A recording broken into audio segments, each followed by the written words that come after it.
Hey, Limotes. I think you were the person who suggested how to fix the Finder issue I was having. I finally applied it. So now if I go to Skeleseller, yeah, I've got like proper icons sorted by name. Hey, Laxon. So I'm happy about that. I got through a bunch of to-do stuff recently. Let me just write my today command. So after a music stream and a game design stream, it's time to code again. Gonna start. Oh, whoops. There are 3 S's, which means I gotta go fix this on YouTube as well. Where do we do that? Edit. It's hard to read in the tiny 140 character box on Twitch. There we go, though. From checkpoint number 2, which launched exactly a week ago. Find out more about Skeleseller with the skele command. Yep. Hey, Paleface. Good morning to you too. All right, so we are pretty much good to go here. There's, yeah. The first thing I want to do, I started a PR on the Godot repo and I just didn't finish it. There's one little thing I have left to do. Yeah, this. Yeah, apparently you can't reference params in this way. You have to use code tags. So let's go do that. Temp Godot. Open this up. Hey, Sinstella. Okay, then we've got to go find the file that I modified. Doc classes json.xml. Yeah. Return the, yeah, so this is requires keep text to be specified to method parse. Yeah. Reference parameters, other. And let's just make sure that looks good. Oops.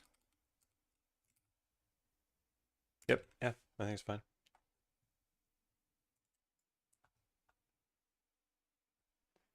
Oh, there's already, I see. I could have just clicked commit suggestion. Okay, cool. Yeah. Applied the suggestion in the PR review to use code tags.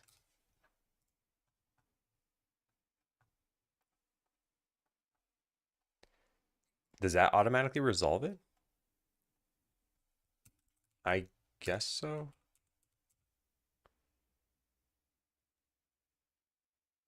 Yeah, I guess so. Okay, well, that's that. I should probably have checked this earlier, but is there an easy way to build the documentation, make sure it looks good? I submit these kinds of changes. I should probably just look this up myself. Godot building documentation, building from source. Should be as easy as running this. Scones. I don't know. I guess this produces the documentation. I guess I would need to find out. Yeah. Miss Wednesday, watch the VOD. Excited to see the plans you made. Yeah, I really hope they end up being good. Hey, Caleb. First and an expensive hello. I think I added a new redeem the other day. A very expensive hello. Which I don't think people could do every stream. I don't know if this is doing anything. Yeah, I don't know if it's doing anything. I don't see any progress. I don't, yeah. Whoa, you're the first user of it. A royal greeting from a royal person. It's some of the options to match specific needs. Yeah, so I don't think we can do that. I think we need to do it this way, maybe one of these at least.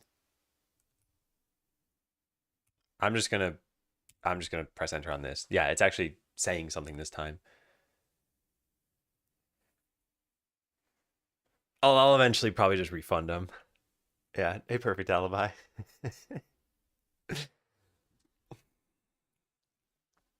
I'm not sure if this produces the documentation. I only see it saying compiling C++ files, which leads me to believe this is not going to do what I want it to do. Did they say compiling? No, compiling for the web isn't really what I want. Writing documentation.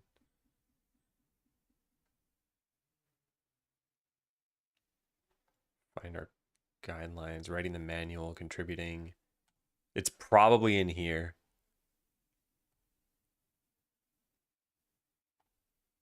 Editing pages online, adding new pages.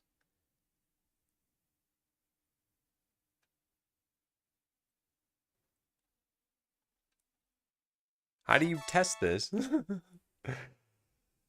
Hey, Shorts. Hey, Alfred. Alfred, thanks for resubbing. You're at 3 years. Congrats. How's the checkpoint going? I feel like the checkpoint hadn't really started exactly, although I guess it had. Although maybe you're talking about checkpoint number 2. Checkpoint number 2, I would say, was good. Got a lot of feedback. Then on Wednesday, it was come up with ways to address it. And now today is going to be implement some of those things. I'm taking a tiny detour through a change I wanted to make to Godot itself. But yeah, I'm just going to post this on here. Is there an easy way to see the resulting page that I've modified? I wasn't sure if I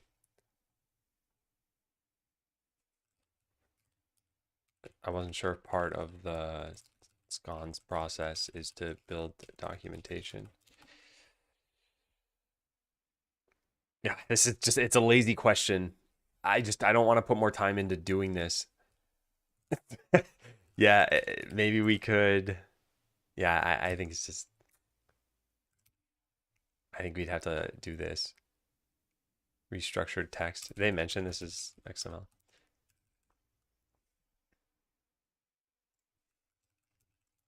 For committing,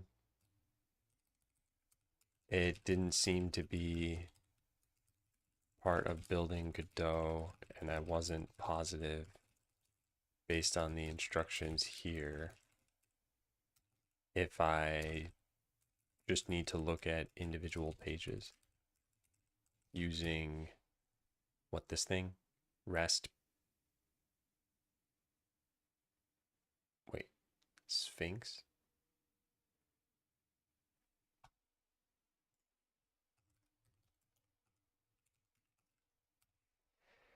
Okay, there. There was building documentation, building the manual. Oh no. Okay, yeah, never mind.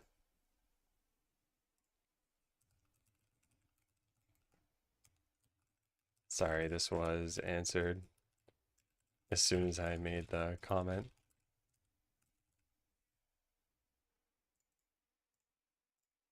Okay, yeah, thank you, Limotes.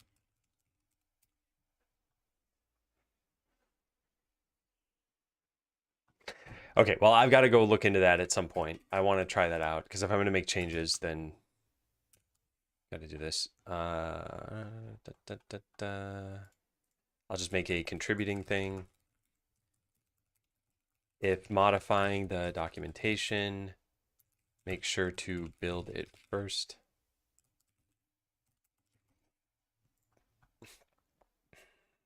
Okay, great. So we're done with that. That was just a quick little detour. Took a tiny bit longer than I thought. Oh yeah, so some of the things I've been working on, I want to make this fast as well. We like really went hard for checkpoint number 2, and we made a lot of tech debt, and I just ignored everything else. So the code base got worse, and everything else, personal life, other work tasks just started piling up. And then I said, once we release, I'm going to take things easy. And that was a big lie. But we did do a music stream. We did the game design stream. And the things you might not know about are what happened on Tuesday and Thursday. Tuesday was mostly personal catch-up stuff because there would have been a lot of things. I needed to like schedule appointments. I needed to follow up with people about stuff. And then Thursday, which maybe I should write it like this. Thursday was mostly like work catch-up stuff. So I did a bunch of things. I followed up on open sourcing Botland. So that's moving forward. I am scheduling another interview. I got hot reloading working. I did the Godot documentation change you just saw. There was something else. Oh yeah, this list in general. It went from 316 lines, which is like 11 pages or something. Wait, how's that possible? Anyway, it went from like 316 lines down to 201. So I got rid of a good chunk of stuff from this. And now there are 2 more gone. And I need to file all of this stuff and all of this stuff. And then the document will be a lot shorter. I've just been kind of lazily collecting things there. So things are finally back on track, and I feel like things are under control. And we're going to get to coding today.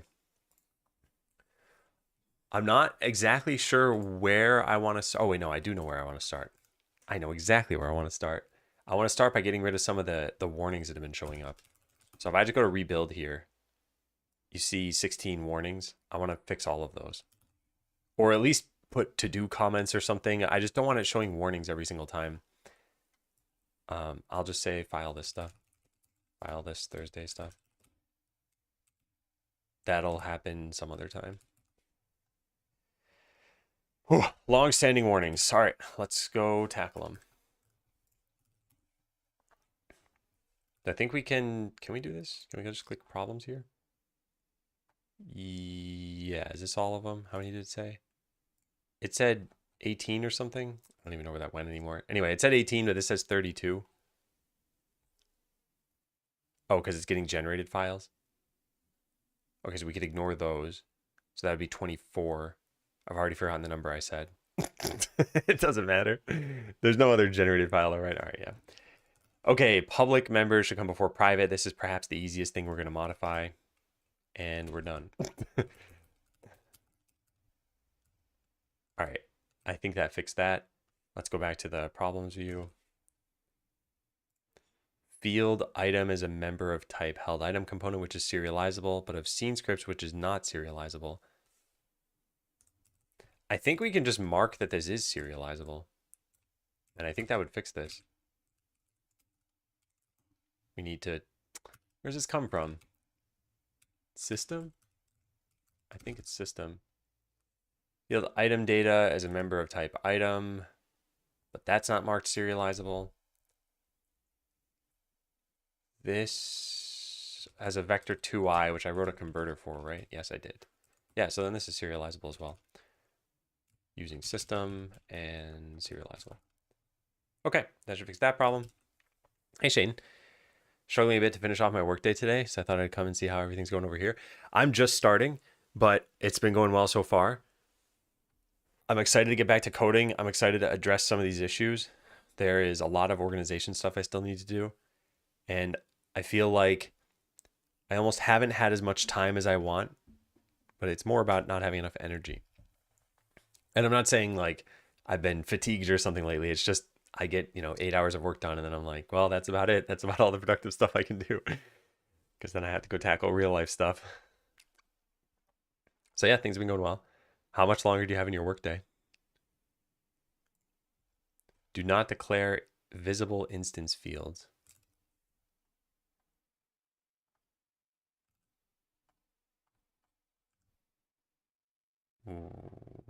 Why? Oh, 30 minutes? That's not too bad. Are you like at an office right now? A type has a non-private instance field.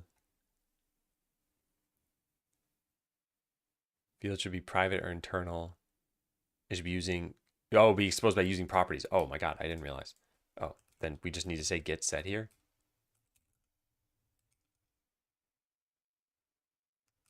Does that fix that?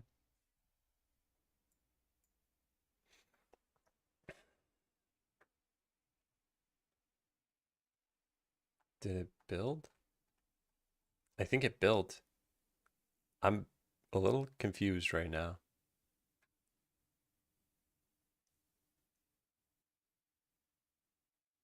Yeah, I'm a little confused about this.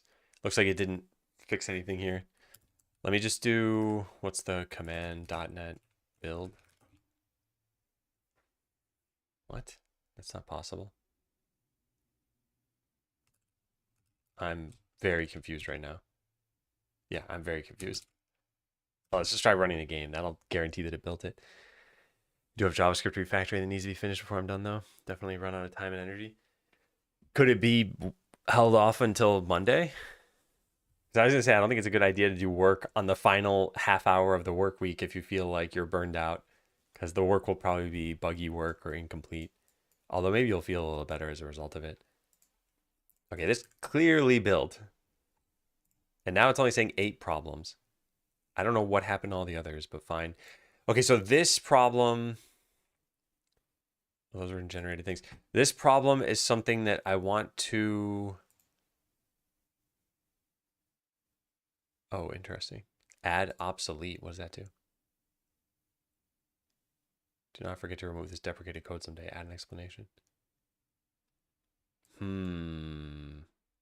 I want to suppress this one issue right here on this one line. Yeah.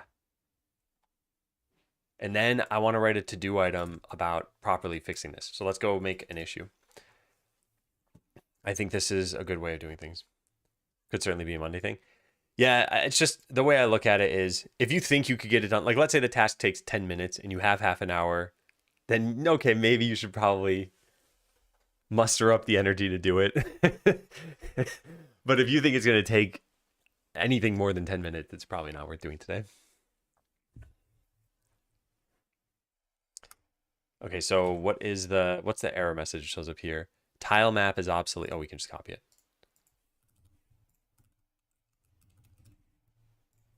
Okay, switch from tile map to tile map layer.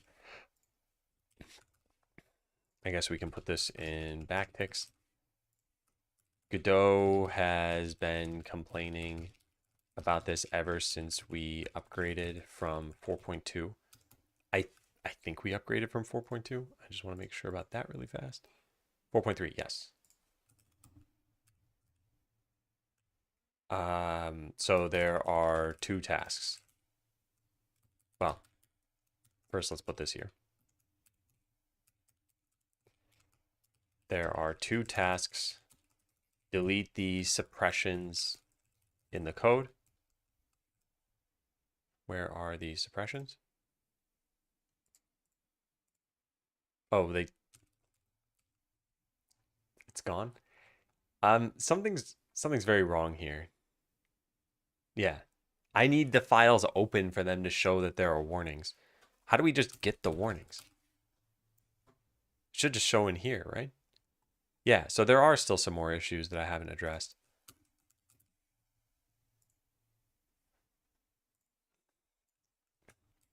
So these need to be deleted and then switch from tile map to tile map layer. Yeah, so address the deprecation and then remove the warning. I don't know what we even write this as. Map? Town? Sure. It's not really a town thing though, actually, because it's everywhere. I'll just say code quality. Yeah. And I think this is probably just P1. It's probably not going away anytime soon, but we should probably do it. All right, so this is issue number 249.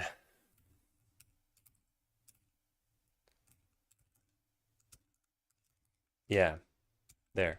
Now I want this everywhere that we use a tile map because this same issue is going to show up everywhere.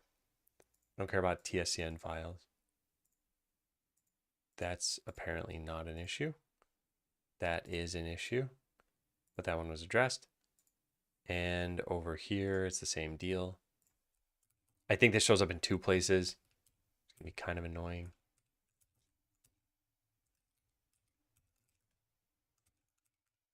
There's one, and the other one, oh wait, are there 2? No, I think it's just this.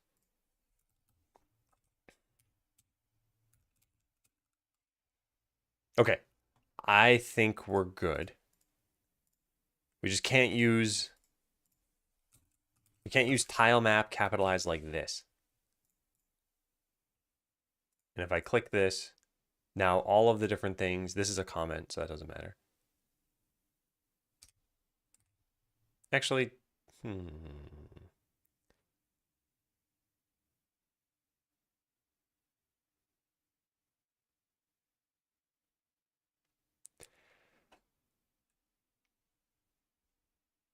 yeah, that's fine. Whatever. It's just a comment.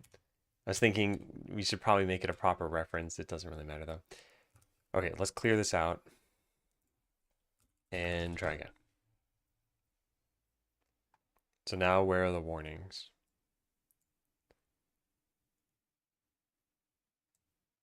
What is going on here? It's giving me a warning in a generated file. I don't know how it's, oh, maybe because I had it open? Just close all of these. And then clear this again and then rebuild it. No, it's still giving me those issues. We could probably just delete them. Okay, next up is this. Single line comment should be followed by or preceded by a blank line. It should be, I'll just put it here. Should be gettree.quit. In fact, I wonder if we could do that now. I wonder, this issue might have been fixed. Where is this called? Notification WM close request. Okay, let's try replacing this and see what happens. So if I just click the X up here, close window. Nope, never mind. It's not fixed.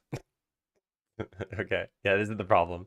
Is that it just, there's some like handle that's left open and you can't actually close this. All right, well, we at least tested it out. So that issue should be fixed now. What other problems do we have? Elements should be separated by a blank line. Easy peasy. There's this though. This is super annoying. I don't know how to fix this. So whenever you define whatever this is called, a property, and you have blocks instead of just a statement, then you have curly braces on their own lines, and it says that you should have a space between these.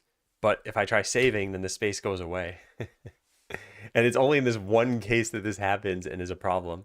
So anytime you save this file, it would just undo the change that I made. We could just suppress it. It's just kind of weird to do that. I don't know. It's the easiest way. Yeah, suppress. Now this causes a different issue. Remove unnecessary suppression. There's no way to do this, is there? Unless we can suppress the unnecessary. No, you can't do that. I guess you could do it up here. If you put it like this, it would probably fix it. Yeah. Oh, this is stupid. Really stupid. But I think that fixed it. And I think that's all the warnings, and now we only have the ones that are in generated code. Probably config in settings for the IDE you can override. The thing is, I would only want to override it for this one case, and I'm not sure it's even worth hunting down the configuration option for that. Like, I don't, how do I say this? There are lots of places where it adds and removes spaces, or new lines, but it does it correctly. This is the one place where it doesn't. And it need to be scoped to exactly properties, and it might not have a rule for doing that. And this is apparently the only place in the code base where this was a problem. How do we get this thing to clean? Oh, maybe we could just .NET clean. Is that a thing? Apparently. I don't know if that actually worked. Let's try rebuilding. I want to say 0 warnings, and it's not getting to that point. Can we just delete whatever's in this folder? We probably can. I'm just going to do it anyway. If it doesn't work, it doesn't work. All right, where are we at? We're in game, and then how do you show hidden files? Whoops. How do you show? There we go. Godot, mono, temp. Okay, we're just going to rename this to temp old and then rebuild this.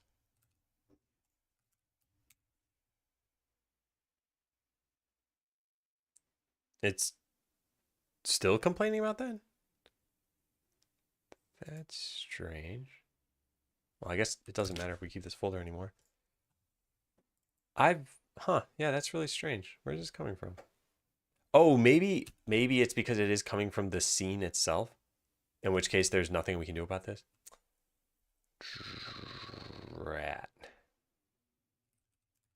Town. Yeah, because the town, I fixed this already.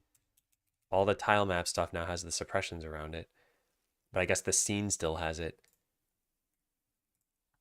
But wait a second. Why would it just be the town then? The shop also has one of these, right? Shop. Shop has a tile map. Yeah, why is it not complaining about that? Huh.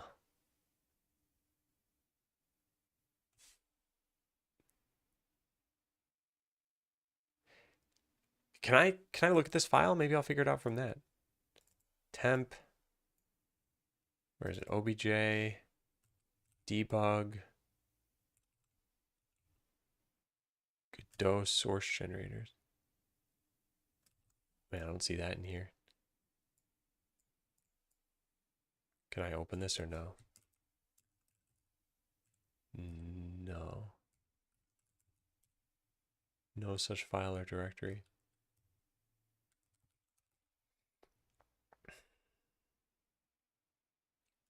I don't know. Yeah, I'm not totally sure what to do.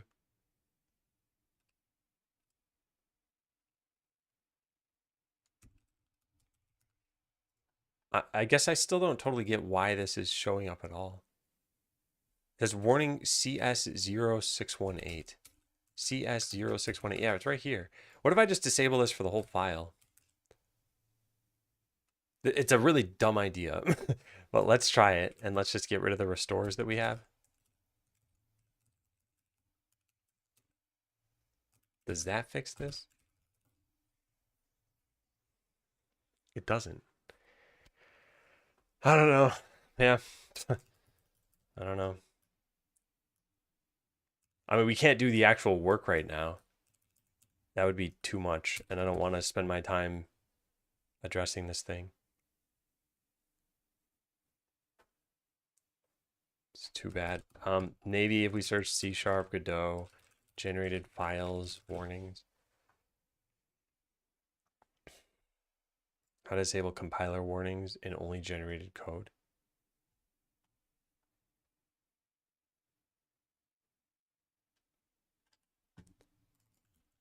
Yeah, I'm guessing other people haven't run into this.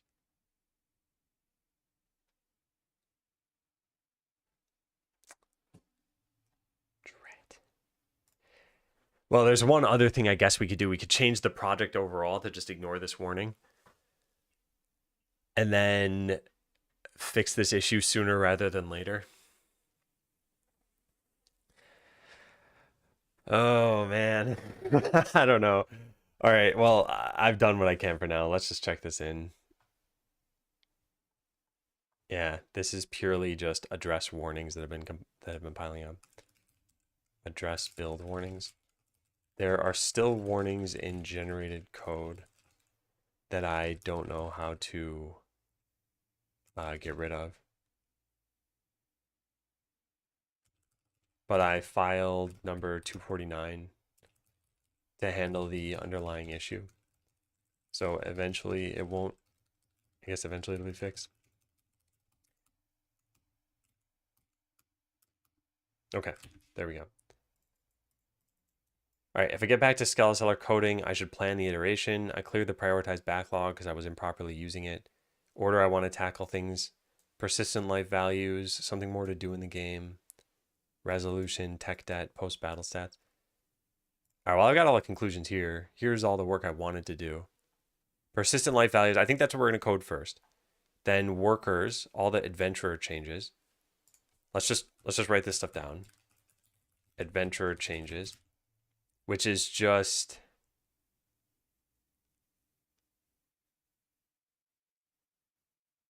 no, stop having them. Yeah, stop having adventurers restock. Stop showing auto battling adventurers in town. Allow manually moving items. What else do we have? building. Yeah, the whole building system.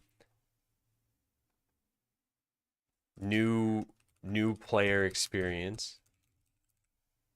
Start from next to nothing. And what else do we have? Yeah, okay. I think this roughly sums up what we have. There are a couple of other tasks, and I'm not going to lose track of them. I just wanted to figure out what's the priority that we want to do this in. And some of these are super fast. Like this one, I could probably stop with one line of code, but I want to do it the right way. I think persistent life values is what I want to do. Maybe even then manually moving items. I want to try the most experimental stuff. This is not super important. Yeah. Okay. Well, let's go start this. Let's find the task for it. Persistent. How difficult is from C# to TypeScript with Angular for web? How difficult is it to do what? Like, is it just you're using C# and you want to switch to TypeScript? Or you have a C# code base and you want to convert it to TypeScript? Because at least the first one, if you're just using C# and you want to go to using TypeScript, that's not very hard. I think that would be pretty natural. If you have a C# code base and you want to convert it into TypeScript, I think it's not all that challenging, I'd say. There are going to be some paradigms where you need to switch what you're doing. But yeah, I'm not totally sure about the question, so feel free to clarify and I can try to refine my answer. You have a C# code base and you want to convert it. Yeah, I don't think it should be too bad. I think the hardest time is when you're converting from a language that has a totally different paradigm from your target language. Like, let's say you were converting from, I don't know, assembly into like C++ or something. That's going to be a little bit tougher. Well, there are automatic tools in that particular case that could, disassemble, but still, I think C# to TypeScript should be easy enough. All right, so the persistent life value thing is here. I think another thing I want to write down here is add, actually, you know what? Can we do this now? No, I shouldn't do this now. Add a Chrome search engine or site search for Skeleseller issues. Hey, scooters.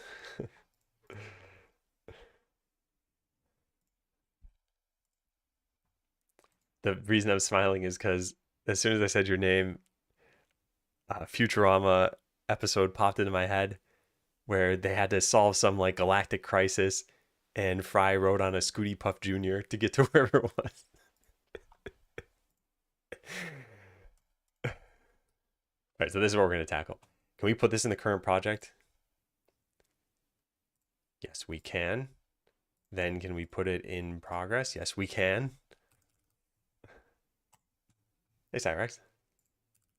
Let's make sure it actually showed up here. Although this is, no, it's not in the current iteration, so it doesn't show up.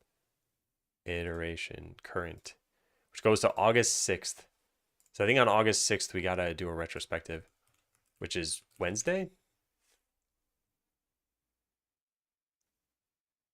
No, it's Tuesday.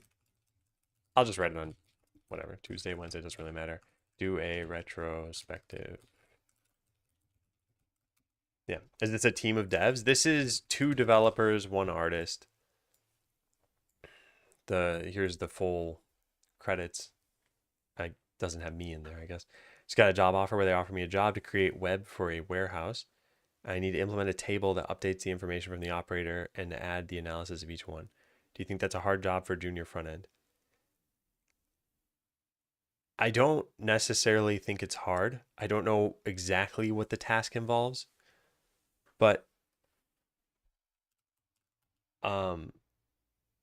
table that updates information from the operator and adds to the analysis. If you're just talking about the front end, I think it should be fine. If you're talking about the back end, then you might run into some issues there, because a table to me implies that there has to be a database, and then a database implies that there needs to be some kind of infrastructure running that database. And I don't know to what level you're handling this. Like, do they have a database already? Do they have the infrastructure already? Are you coming up with that stuff? Are you just doing the front end? So like front end task, yep, I'd say pretty easy. Back end task, assuming you have a database, pretty easy. They already have the database. Yeah. So then I think it should be fine.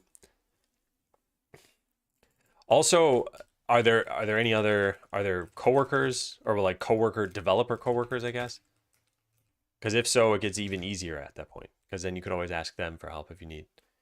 I think the hardest thing is when you're a junior developer and you're not working with any other developers. So it's just you who has to learn everything. Just that I've never touched TypeScript and Angular. The nice thing is they're both very approachable. TypeScript, in my mind, is just another statically typed language. As in, there's nothing super special about it. When you start using it, you'll be like, oh yeah, okay, this makes sense. This is, oh, there are functions, there's for loops, there's types. And Angular is intended to be like an easy to understand web front end. So I don't think it would be as popular as it is if it were very, very difficult to use. He'll be the only front end person that makes you scared. Yeah, I think that can be a little bit tough. Because like I said, I think it's hard to learn when you have only yourself to learn from. All right, show life values in the party section on the end battle screen. How do we show life values? Do we have an adventurer? We do. Oh, well, that should be easy. But we need to know whenever their life changes. I want to show this by default all the time. And then I want to make it so that there's an option to show it. Make it so that the life values only show on the specific party section in the end screen. Actually, this isn't even a task I'm certain I want to do. Make sure they update whenever the life changes. I mean, all that stuff should be pretty easy. Do you think coming from JavaScript and React, basic knowledge, I could learn that in a week? It's hard for me to estimate without knowing you, without knowing exactly what you know, without knowing kind of how you operate, whether a week is a good amount of time. So I think you should just try it. I don't know if you committed to this and now you're like, did I make a mistake? Or if you haven't committed and you want to make sure that you could do it. If you haven't committed yet, I would say just start learning this stuff like soon, in the next probably day or even the next hour, and then just see where it takes you. And if you're like, whoa, I'm in way over my head, then there's your answer. But I think you'll find that you'll make pretty good progress.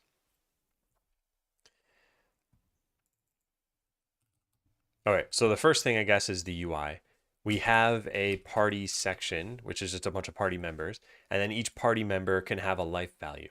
I don't know how we want to render the life value, so let's just throw it beneath this and not think too much about it.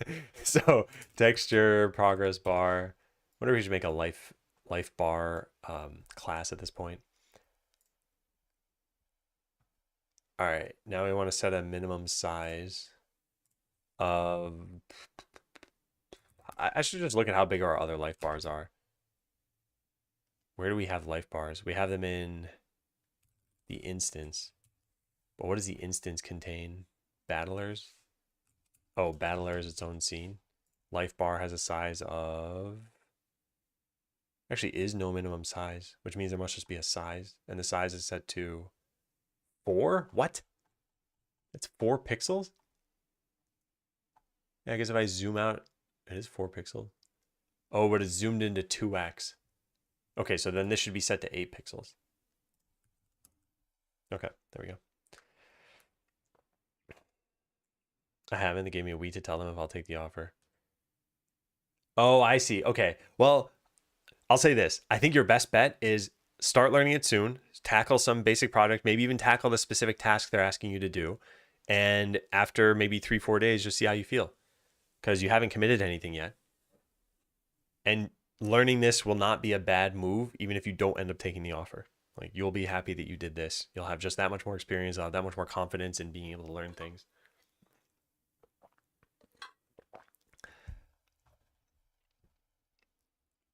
All right, we need, does this have a background? It has a border. I think we need a border.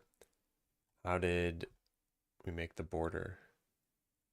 Oh no, there is no border. That's the border of me having selected it. That's why it's orange.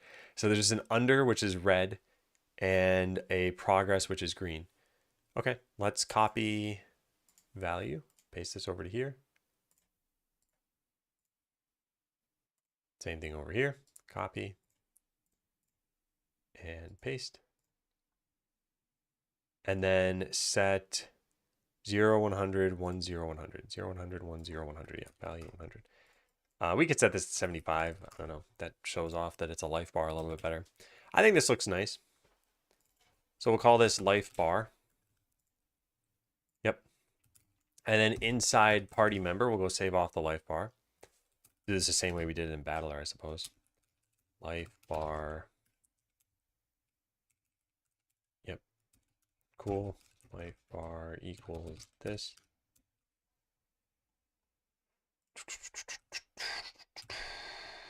This is container.getNode life bar. All right, then we just need to update it whenever this thing gets updated. So we need to listen to the adventurer's health component. Is there a life bar max value? Interesting. Interesting indeed. This means that if the adventurer's max health changes, we need to do something. There is no max health changed event right now. I need to add one of those. That way leveling up works. Make sure we have a max life changed event or something like that to be able to tell when the adventurer levels up. That only matters if we're going to show life bars on the skill tree. And I don't know if we're going to do this.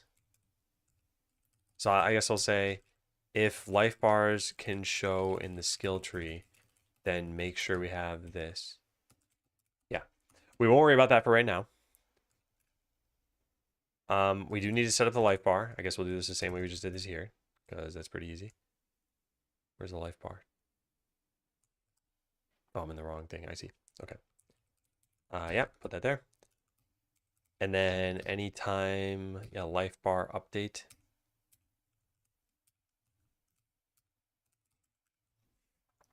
I think I would have called this update life bar. In fact, I think I will call it update life bar. Element can't be renamed. What? That's bizarre. Update life bar.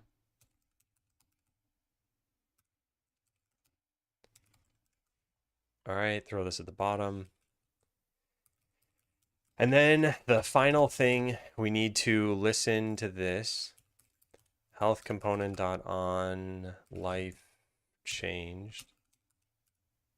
There we go. Is that what we were doing here too? Should be.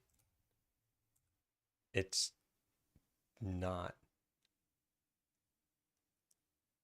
It's on health changed, I see. Oh, and this didn't get updated. Oh. I still don't totally understand why that was the case. But yeah, this is on health changed. Got it. Okay, let's go test that out. So we'll have life bars in the skill tree, only because I added them everywhere. And they should properly reflect... Oh, no, they won't, because there's a different health component afterward. And it's broken anyway. What's the problem? Value cannot be null. Container. This is what I just added, right? Yeah.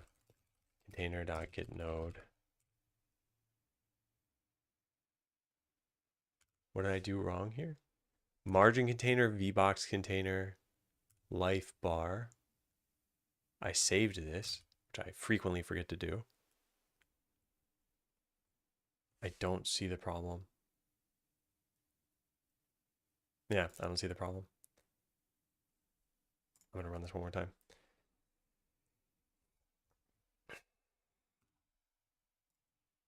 Okay. Just want to make sure I was running everything up to date.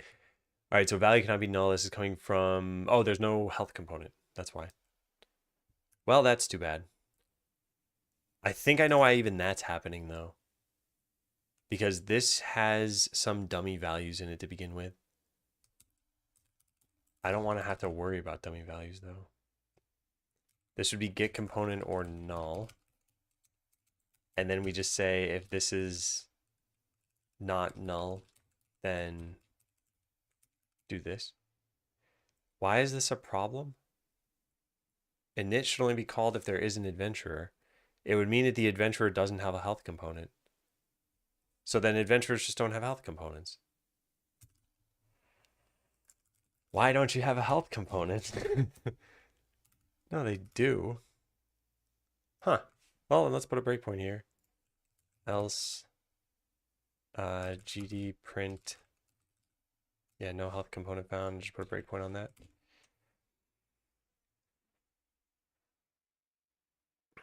I'm not sure how that could happen. What is the call stack for this? We have an adventurer here. Oh, adventurer must just not have had an it called on it.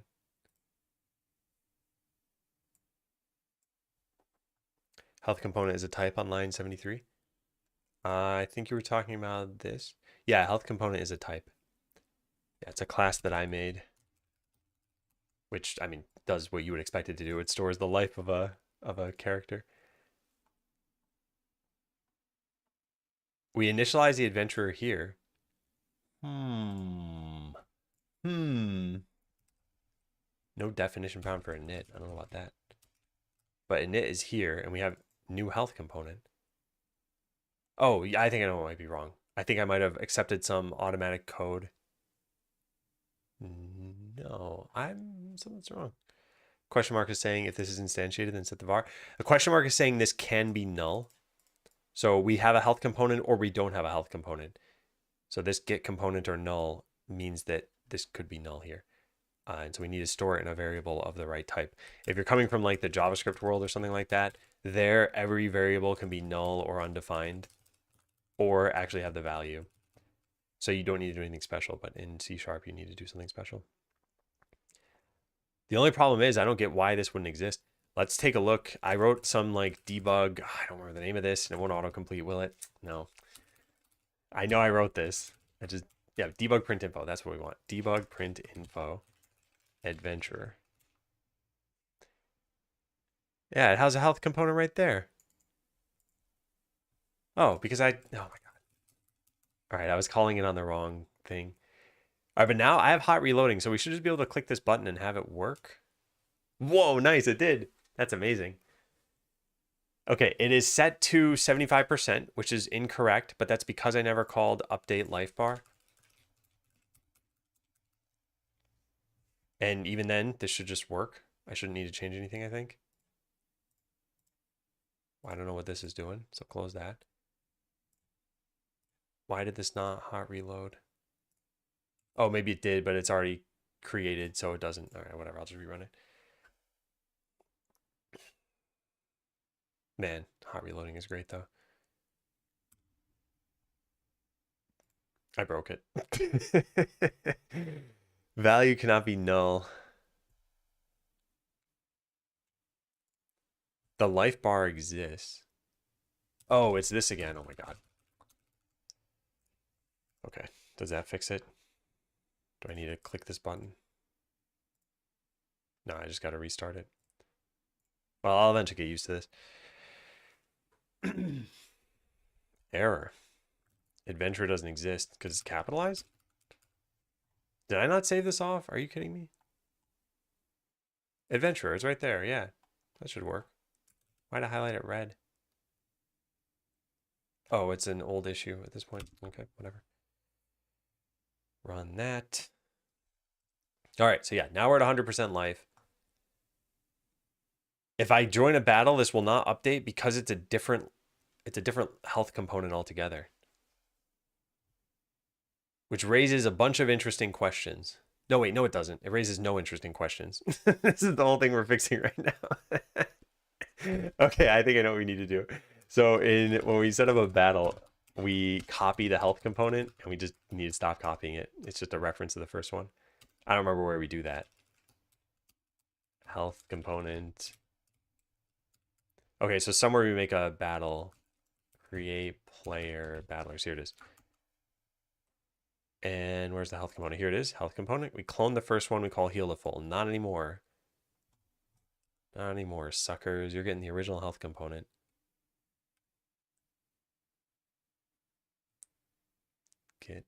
Add it to the battler.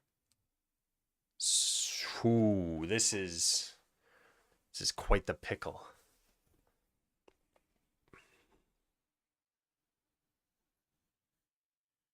What we could do is just delete the heal to full here.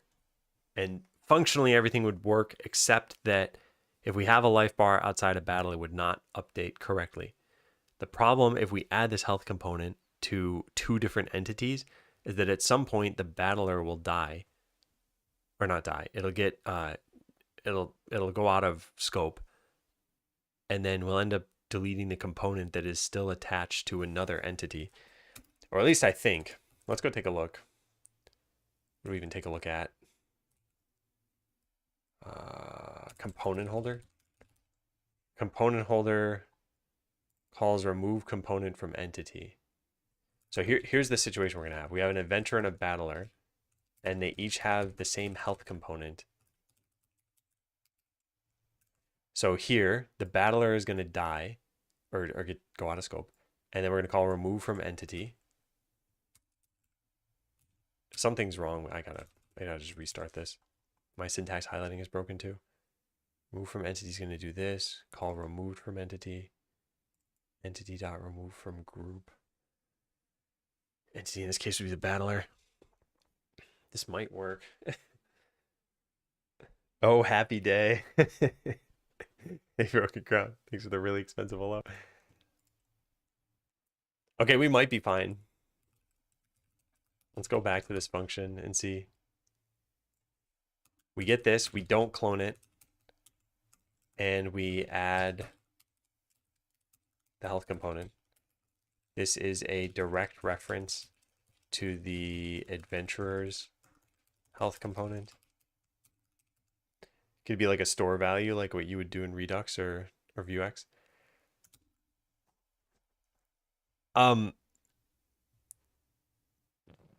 The way state management is working in this game is different from what you do in something like Redux. So it's not like Redux, you have, essentially, like you said, a store, and that saves all the values you might need, and then any part of the UI can start pulling from them. In that case, it's the same concept in that we store this in one place and have it used by two different locations. It's just a question of what happens when this gets removed from the entity. And I think we should be fine. Let's see if this works. We should see this life bar get updated. Oh, no, we don't even see them enter battle correctly. Entity already has a component of type health component. Well, that must be coming from here. It is. Oh, whoops. I just had the line here twice. Yeah, I just had the line here twice. I didn't mean for that to happen. What issue are we addressing? The first thing I'm working on is making persistent life values. So I've added in this health bar up here. And when I battle with this rogue, it should update the health bar up here too. Is it just not taking damage? What's going on? No, this is something's busted. Yeah. Cannot access a disposed object. Update life bar, party member, set life. Line 169 of party member.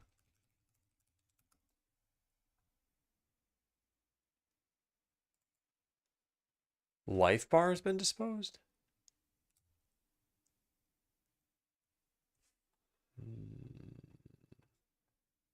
I have a feeling we're calling this... Wait, did it ever print out no health component found? No. I don't think so. No. Let's delete this because this doesn't matter.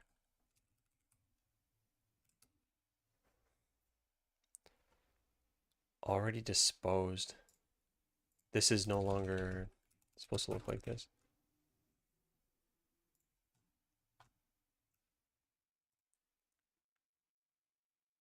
Man, I don't know why that would be the case. Take damage, set life. Set life calls update life bar. Update life bar no longer has a reference to this. This means that we're initializing party members in locations I don't expect them to be initialized. I'll need to put a breakpoint here.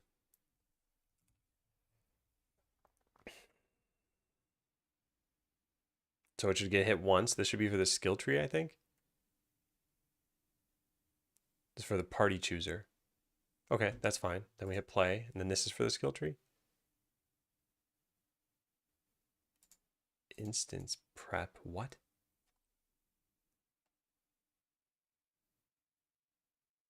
Character selector. Yeah, this character selector is what's in the skill tree. So that should have been 2 times. Now, what's this 3rd time? Party section. Okay, I don't know why there are 3. Now, this is a 4th one. What is going on? What's the adventure we're adding here? You are a rogue.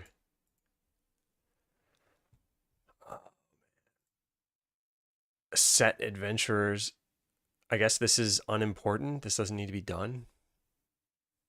But what, every single time we do this, we... Oh, wait a sec. Set adventurer. We just call init again. So init can be called multiple times on the same party member. Well, that's probably the issue. So I guess if there already was an adventurer, we need to disconnect the on health changed.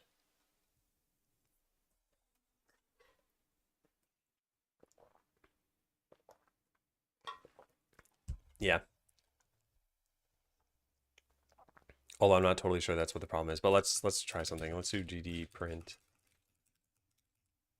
initialize with adventurer. Let's just do ECS. No, we can't do that. ECS.get component adventurer component adventurer.adventurer class. Yeah. I want to see how many times this prints out. 4. And then when I run a battle, does it happen another time? No. Yeah, 4 times. I mean, we could consider that to be an issue, or we could just make this idempotent, and I think we need to do that, which means probably just disconnecting this listener. Although, wouldn't we have a problem with this too?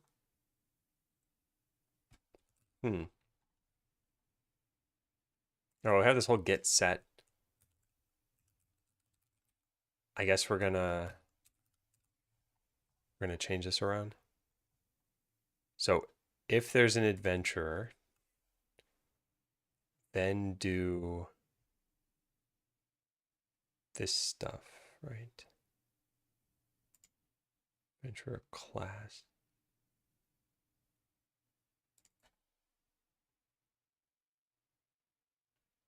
This is stupid. Yeah, this is stupid. Oh boy.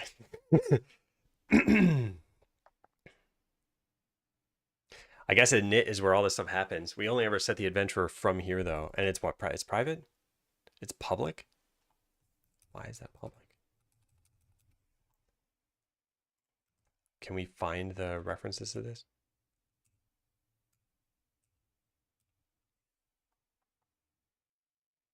Okay, you know what? I think it's fine to keep this where it is. This is the only place that we can set adventurer. I don't think I could have just deleted what I did, but this should be set to private. So if the adventurer was null, if adventurer is not equal to null, then disconnect these listeners.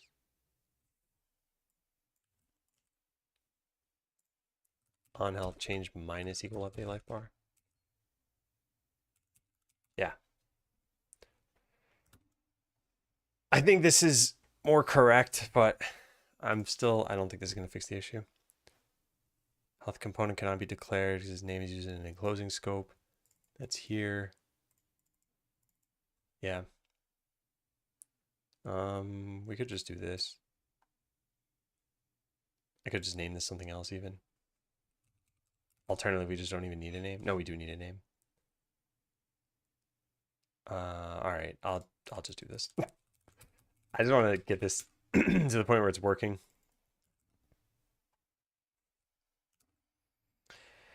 Maybe add comments there to remind for later. I want to clean up the code. I feel like the comments that might be here eventually would have to be a non-obvious one, something along the lines of like, this health component is shared by multiple entities. So, like I said, I don't think this is going to work. Yeah, it doesn't. And we need to figure out what's been disposed. So there are multiple party members and there's something listening. Oh, I know what's going on. Yeah, it's because we have 4 party members representing the same thing. 2 are valid. I don't know why the other 2 are coming in. We probably need to investigate that next.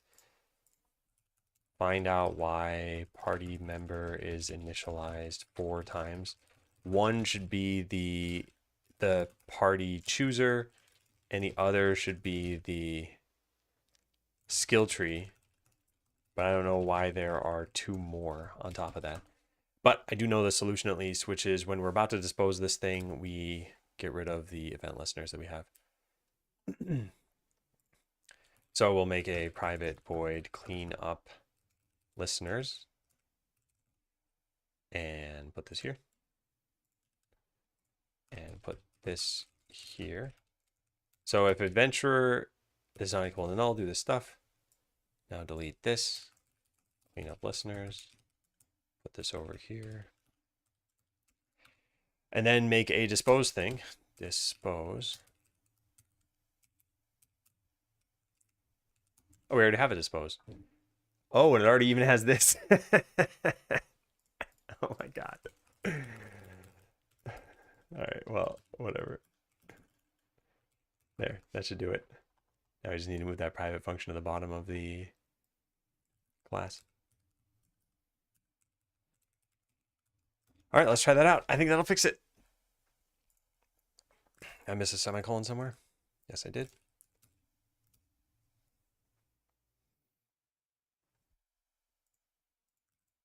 And did I forget to capitalize that? Yes, I did. Okay, very, very minor issues there. Let's try it now. Start battle. Yep, nice. So this life bar is changing while the adventurer is in battle. Now the adventurer is eventually going to win, and I don't recall what's going to happen after that. So let's just wait and see what happens. Yeah, so now we're at a little less than half life maybe. I'm going to hit repeat battle. We start with a little less than half life, yeah. But now it breaks. And in this case, it's breaking for something else. How did I start with game dev? I guess I started a very, very long time ago. Some of the first coding I did was game dev. And that command kind of answers the whole journey. So what's going on here? Battler. Get component holder, update life bar. When the battler goes away. Okay, I see what's going on. Yeah, again, this has to do with sharing this component. We never disconnect the listener that we have here. So we must have a plus equals in here. Yep, we do. And we need to get rid of these.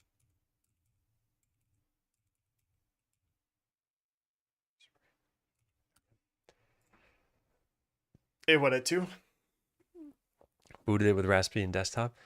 What do you plan to do with it? Just about 30 days from China. Yeah. By the way, wanted to please stop segmenting. I'm going to have to start purging your messages pretty soon because I've asked you now multiple times and in multiple different programs on Twitch, on Discord.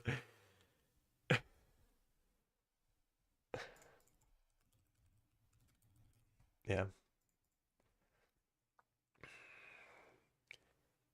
All right. Yeah, so we just got to clean this thing up. Go to party member.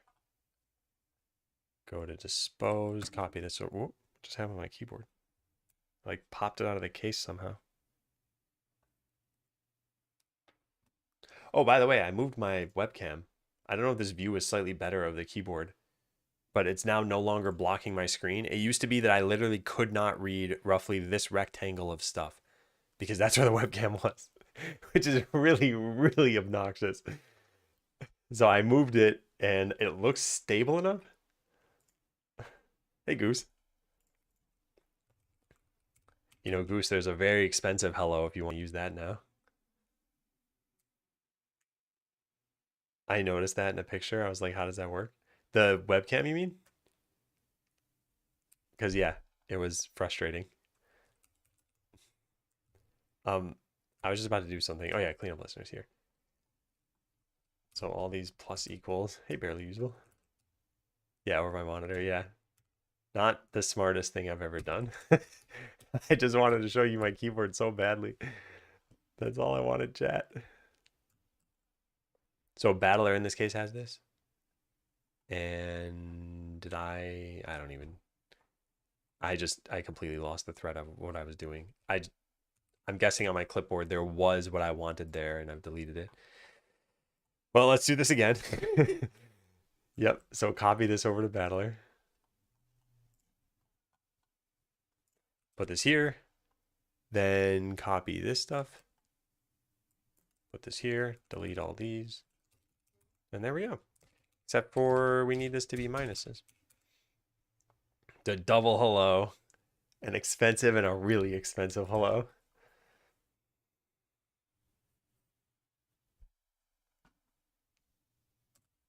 I'm going to speed up the game. That should work in the second battle this time. Repeat. Nope, still not working.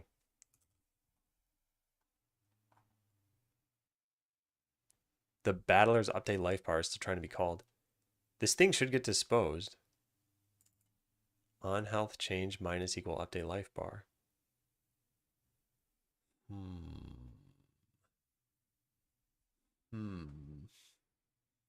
Those maniacs walking on the grass in the center. Yep, they're maniacs. Yeah, it's something I gotta address.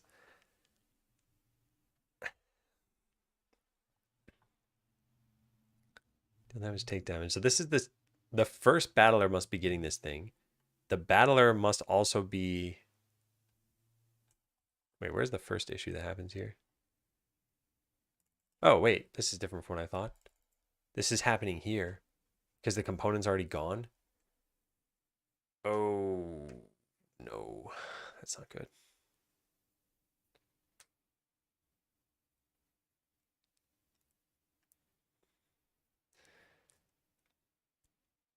I know what's happening. Just not sure how I'll fix it. The problem is that we get a pre-delete notification and then remove all the components. So we don't have a chance to clean up any listeners that were on those components.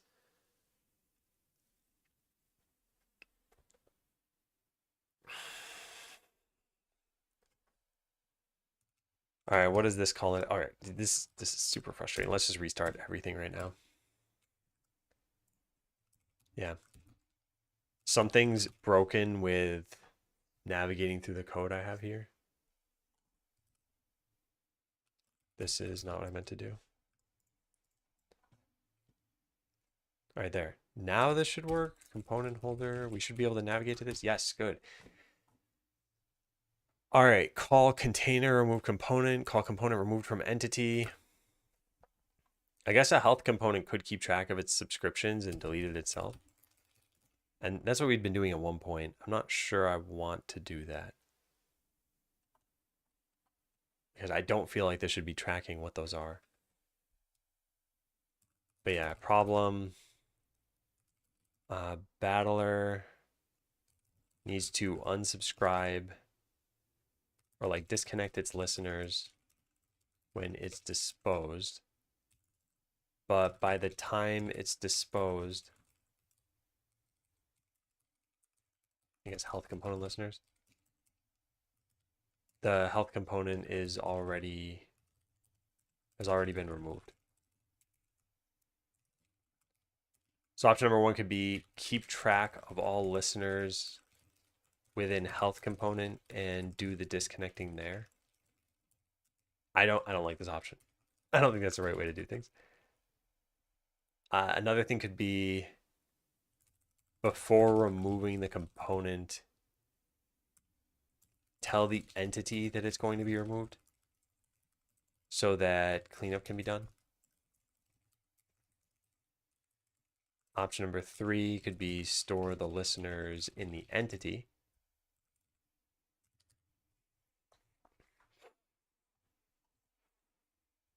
Where'd that go? So yeah, here we try to get the health component, which we won't be able to do. But if we don't have the health component, then we can't do these things. Because the health component is living for longer than the battler is living. There are other things we could potentially try here. we could, like, option number 4, the reason why we need this at all is that the health component lives for longer than Battler does. We could just have 2 separate health components and use the on health changed event to connect the two or sync the two. I think it's a little weird. I feel like that violates the whole kind of listener pattern that we have. I think I'm leaning toward this. So here, we're about to remove the component. We could just... removed container, containers there, container removes them. Remove deletes it from memory, yes. Yeah, so we could have a before removed from entity kind of thing.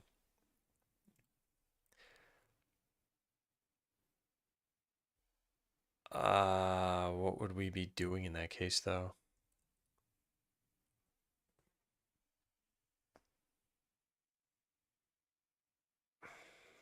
Like, I want the code to be here, but it would have to be inside the component.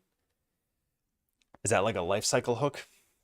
Yeah, sort of. It's just a custom-made lifecycle. So again, if you're in the React world or something and you're used to something like, you know, on component mounted, it's similar to that. Man, I don't want to store the things in here because I don't feel like I should have all the subscription information. And we did this in the past. Oh, actually, we won't even know, the component won't even know what to do. Because the component isn't what's being deleted. Yeah, this is just not doable. I need to come up with a better way. I guess we could keep a reference to the health component that we know still exists. That's possible. We'd have to store the health component there. Hey, Signalist, what's the issue? The issue is I'm trying to work on persistent life values. So the way this used to work is we had an adventurer with a health component, and then we clone it onto a battler. So there was essentially health component X and then health component Y. And these were 2 separate components. So when the battler went away, it deleted a component that was a clone, so it didn't matter. But now that we want persistent values, now it's adventurer with a health component, and the battler gets a reference to that. So eventually the battle ends, so the battler goes away, but the health component should stick around. And it is sticking around, but then it's trying to give signals back to the battler that's been disposed. So we just need to disconnect the listeners. But in order to do that, like, okay, let me write out a way that we could do this. Private health component. This is, I think, really stupid, but I want to at least see if it works. Hey, Phil.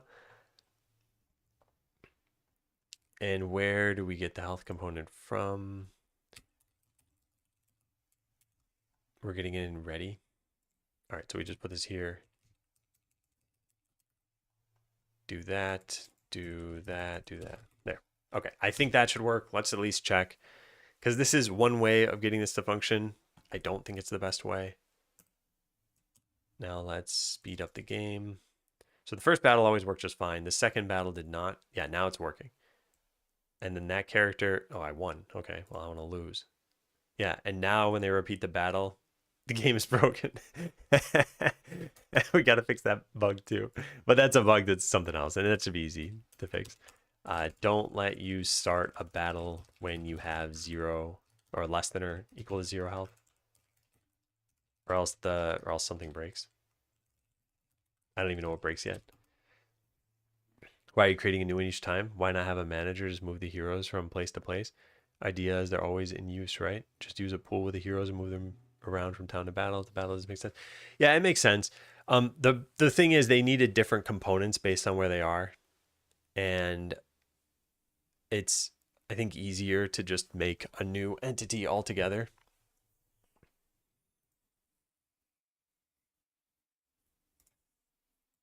So Is there a better way to do this? The two separate health components thing? Because in this case, the battler needs to know the health component is a copy, or a reference, I mean. And should it have to know this? Well, let's see what option number 4 looks like. So we make a new health component. And we do this from create player battlers. So yeah, we would clone the current one. Then we'd put a listener on the current one that updates the health of the new one. No, other way around. We put a listener on the new one that updates the health of the old one. I think this might be a more elegant way of doing things. Yeah, I think so.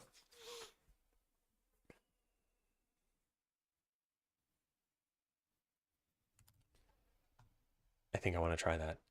I want to save off what I've done so far. I'm going to do this the really hacky, stupid way. Yeah, we're just going to make a backup persistent life and copy that over. Whoops. Whoops. Why you no copy? Copy, paste, yeah. And then battler as well. There. I don't think party member had any changes that I wanted to save, right? Yeah, no. Well, I'm not going to touch it. Okay, now let's go try this new way. So the new way, and I should really just remember where create player battlers is. Where are you? You're inside of battle system. Okay, so we are going to clone this again. We already had a clone, so I guess let's just resurrect the clone.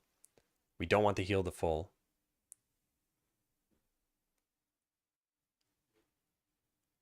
Oh, there were 2 clones here? I mean, this is really, really minimal.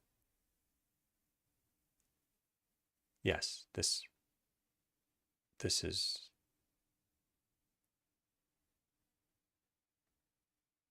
wrong. This is wrong.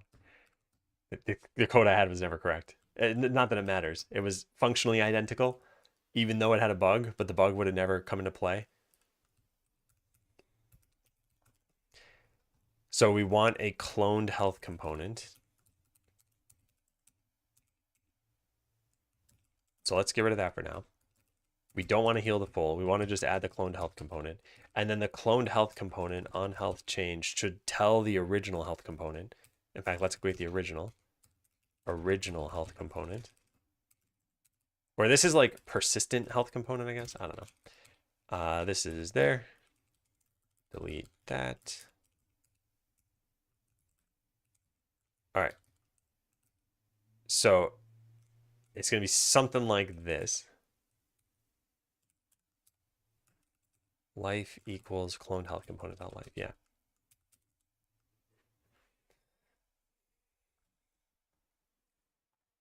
Life cannot be used in this context because this set accessor is inaccessible.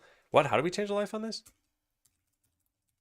Wow, it's been a while since it's capital L life. What? Why is it private? Oh, it's got take damage? Oh man, are you kidding me? I should have just made this public. Yeah, this should just be public. There's no reason why it can't be. What is ECS? A class or what? It is. So ECS stands for Entity Component System. In this case, it actually is a static class representing all of the different functions we have in the Entity Component System. I think I've uploaded some notes on this, although I might not have. I might have written these after I published Entity Component System. Oh, no. I did write this down. Yeah. So these notes should clarify everything you might have a question about. Or maybe not. I don't know. But it's at least some more information if you want to see it. And if you do have more questions, feel free to ask. All right, let's go back to battle system. So every time the cloned one changes, the original one will change. Now, over in Battler, we don't need to store references to this because this is its own health component now. Yeah, what I too. I'm sorry. I did mention I was going to do this, but I'm going to purge you. Please try to type your messages. There's just one message in cases like that. It's only a 3 minute long purge, but yeah, please stop segmenting.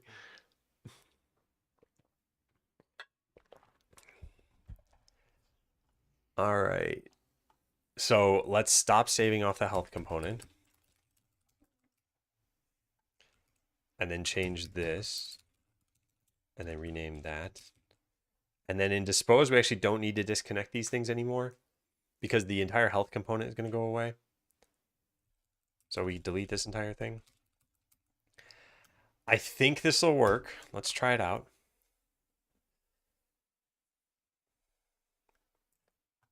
So we have this life bar should reflect what happens in battle. Let's speed this up. Yep, it is. And then when we start a new battle, we should be the same life level we're at, which is like 80% maybe. Yes, and it's still reflecting that.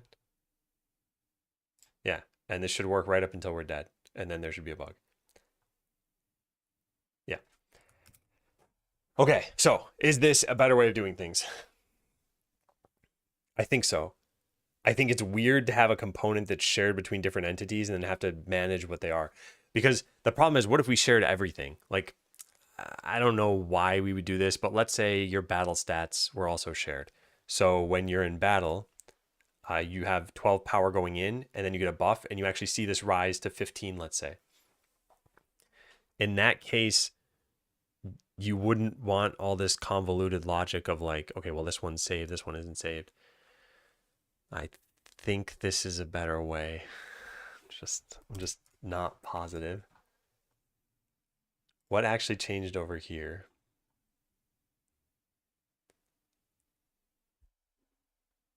What if a battler took in? They don't always have an adventurer.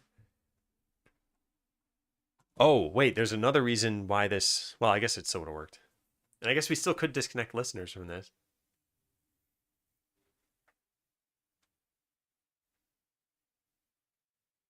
Yeah.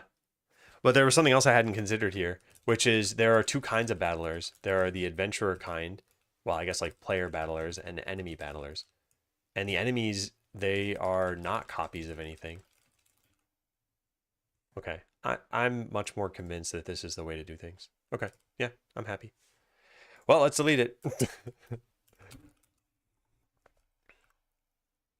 Why'd the solution file change? What? What even happened here? Oh, because oh my God. I just delete that. All right, so what do? We added a life bar. We changed that code. I'm going to want to consolidate some of that. This is just the renaming of a function. Yeah, in fact, we could check this in on its own. All we did is rename a function.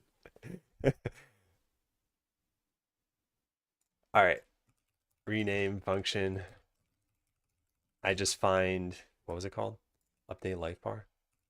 Update life bar to be more natural than life bar update. Okay. Yeah, like I said, that one's pretty minor. Clean up listeners.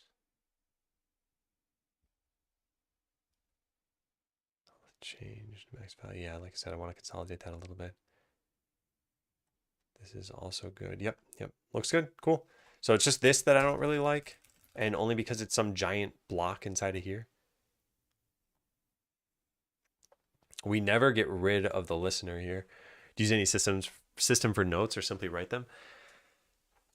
It's kind of hard to say. I do just write them, but I mean the kinds of things that are in my head as I'm writing notes have evolved over many, many years of taking notes. So yeah, I'm not totally sure what you mean, but I'd be happy to answer more questions about it. And most of my notes are public, which I think you probably realize because of the link I shared. So some of these, if you look at like this, for example, there's a created and a modified. This means it came from one note. So this is an artifact. And as a result, these notes are generally older and their formatting might be a little bit broken because I've since converted to Obsidian. Yeah. I don't usually go through and prune my old notes. Now they're indexed by Google. So some people might find these and be like, wow, here's an expert on this topic. And it's like, I'm not an expert on whatever topic you probably found. And the notes are probably pointless. It is actually kind of neat to see because I think Google gives me, what do they give me? Like a roll up of what people are searching for and what they find. And some of the notes are more popular than other content that I have. And it's like, okay, I guess it's helping some people, or at least they're finding it. Maybe they're getting the information they want. So they want to say here, it would be confusing to reuse a health component across two entities. Oh, it wouldn't even be doable. What was I thinking? Because you can level up while you're in a battle and it shouldn't affect the battle. But then that also indicates that there's a problem here. Oh man, darn it. I didn't think about this.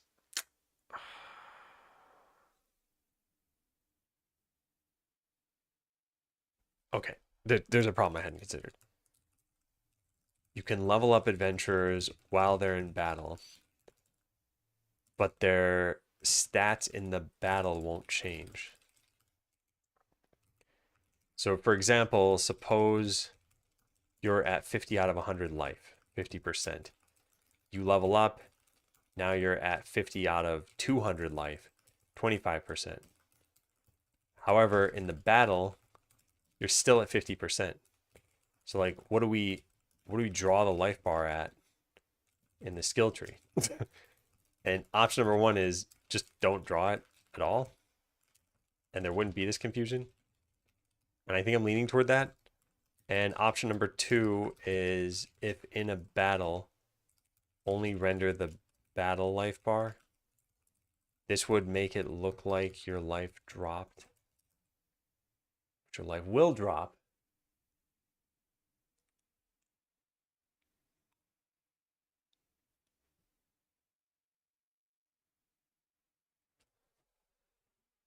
Huh.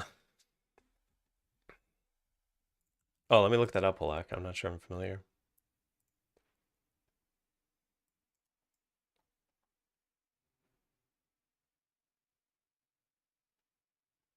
What is this? Holy cow, this article is terrible.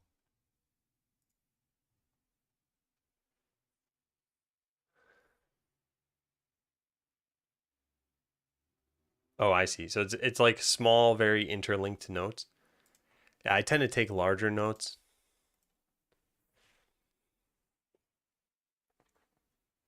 Most games just allow the new stats to take effect, I think. Yeah, that's actually another option. I hadn't really thought about that. Option number three, just allow the stats to take effect immediately. Would that be a problem? Base power battle stats. I don't think so. Yeah, I don't think this is an option because this would still be an issue on the end battle screen.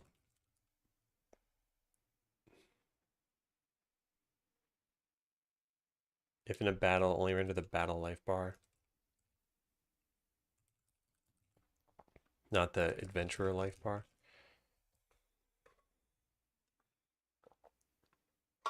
Actually, what do I care? Yeah, if you level up, all it's doing is affecting your max health. So what if that, oh wait, I guess it could still have an effect in battle, which is healing. Right? Suppose you're at like 90 out of 100 life and you get plus 20 healing. That'll be plus 10 over healing. But if your max life went up all of a sudden to 150, now that plus 20 healing would actually put you at a higher value than you would have been at before. So there is a functional difference, but I don't think it matters. So I think we should go with option number three. Just let the stats take effect immediately. Or at least life. Although you'd probably expect your power to also go up. And why shouldn't it? Yeah. Okay. I think that's what we got to do. But I think that's probably another task altogether. if you level up while in battle, the stats should take effect immediately. Yeah, most games don't have this concept. Or if they do, the stats also take effect immediately. Well, not most games, I guess. Most, like, it doesn't matter. Doesn't matter what most games do. I'll just write that down.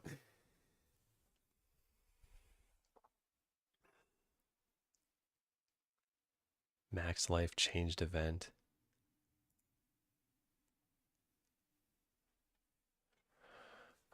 So how would we do that? The original health component, we'd have to listen to max life changed and then tell the cloned health component that its max life went up. It's kind of a strange way of doing things.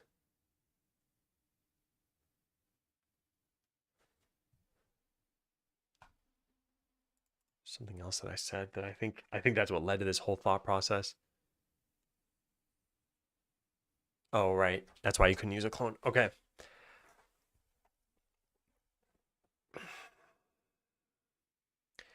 There are different behaviors. Would you want a different component type that has its own hooks to a source health component for that specific behavior?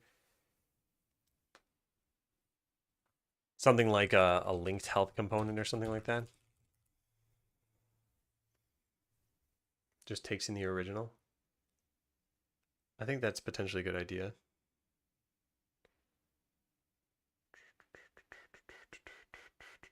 Yeah, battle health component. Yeah. Something, I don't know about the name, but I get the idea that you're suggesting. Thing is, we also have, I guess, battle stats component. And I guess this would need the same general thing. Although, does this ever change? Maybe,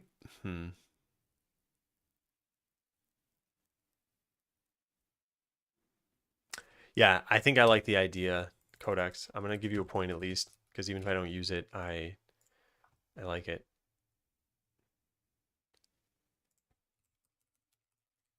Maybe make a linked health component and linked battle stats component.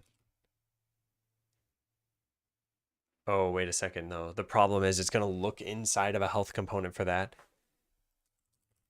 Problem is that we'll look inside of a health component since we do get health component or get component.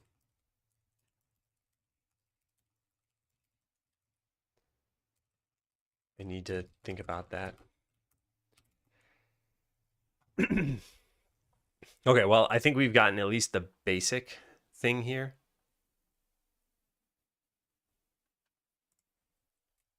So we instead send updates from one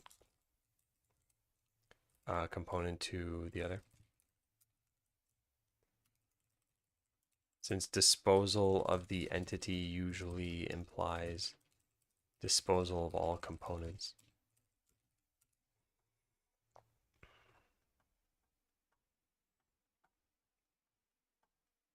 Okay. Make life values persistent. There are still some rough edges here that I have to sort out, but life values persist across battles or between battles. There is no automatic healing yet, and dead adventurers cause bugs if they start a new battle. Yeah. Easy wubs. Didn't realize you were using ECS. Yeah, I just shared some notes that I have on this entity component system. Yeah, here. I just wrote these very, very recently. Okay, so next task. Find out why party members initialize 4 times. That's something I want to do toward the end. Let's put that in a cleanup section. Find out why this initialized. You know what? Just use this in ghost text. It's just so much easier. Just drag this down to there, and there we go. Update comment. All right, next is make it so that life values only show on the specific party section on the end screen. I actually, what do people think about this? Because I'm a little torn. I'll show you what I'm talking about here. Whoop, I didn't mean to do that.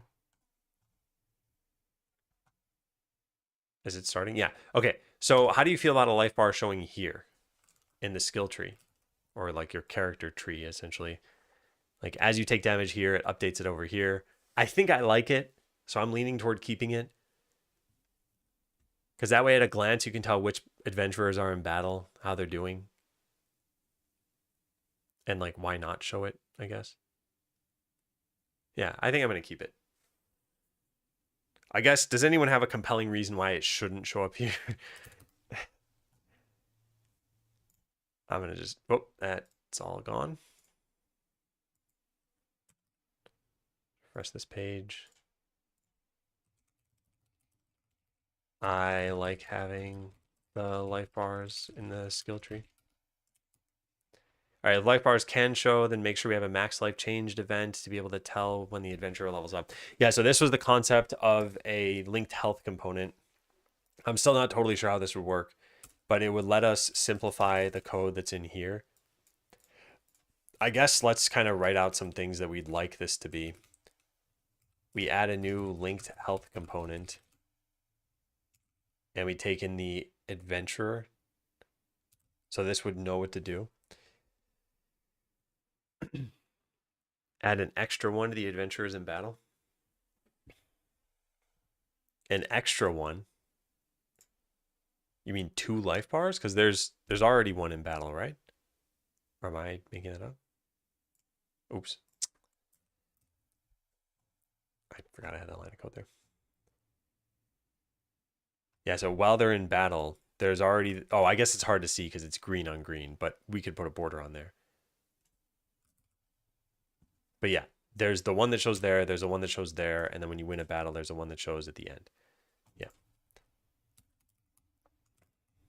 Okay, so what if we could just do this? So what would it mean to have a linked health component? Kind of nothing. We'd want it to know how to dispose the subscription itself, I guess. Which it could keep track of.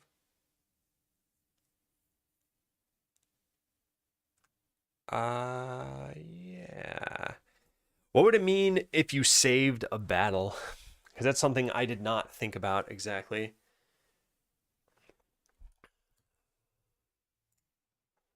I think we have an issue for that somewhere. Save. Save auto battle settings. Save battle state.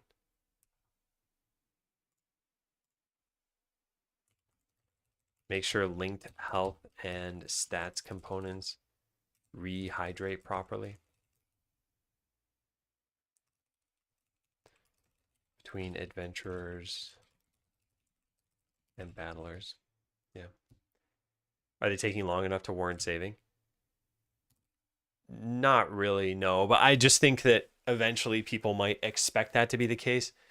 I guess one of the things we need to think about is this probably isn't worth doing if battles have no cost and don't take very long.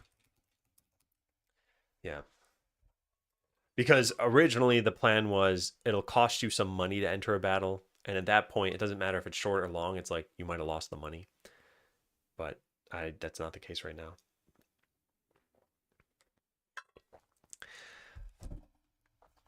So a linked health component. Let's go make a new component and just see what this will look like.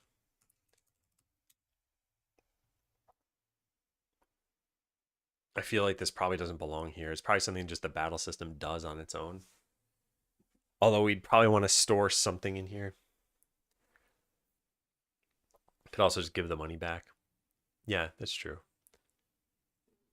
Yeah. Okay, so this would not be serializable. At least I don't think so. And we'd have a new component ID, which is linked health component. Oh, there's another thing I thought of this morning, which I've got to go find. Something about versions.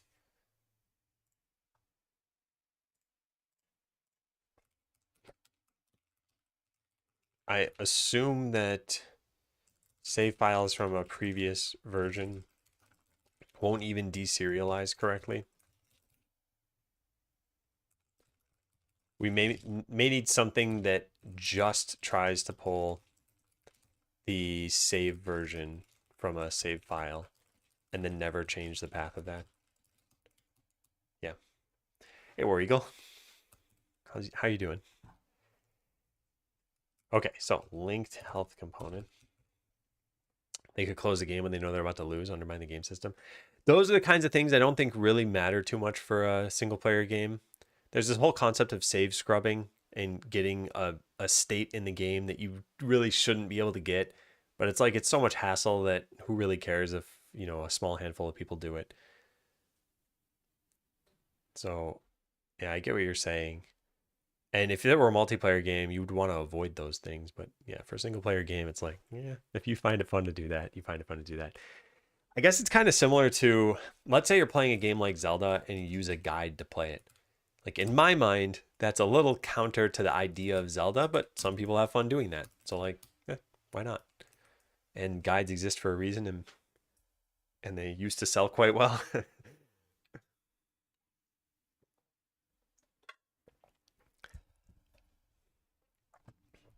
All right, so linked health component. This is going to take in another entity. So node 2D entity. And what are we going to do here? I guess we can't really write it like this, huh? Yeah, let's just delete the rest of this. Okay, so we want the stuff that was over here. I'm just going to copy paste this for right now. So we get the original health component. This comes from the, I guess we could say like the source entity. And then we get the cloned health component. We can't really do this. Crows, welcome back. Thank you for resubscribing. Pog indeed.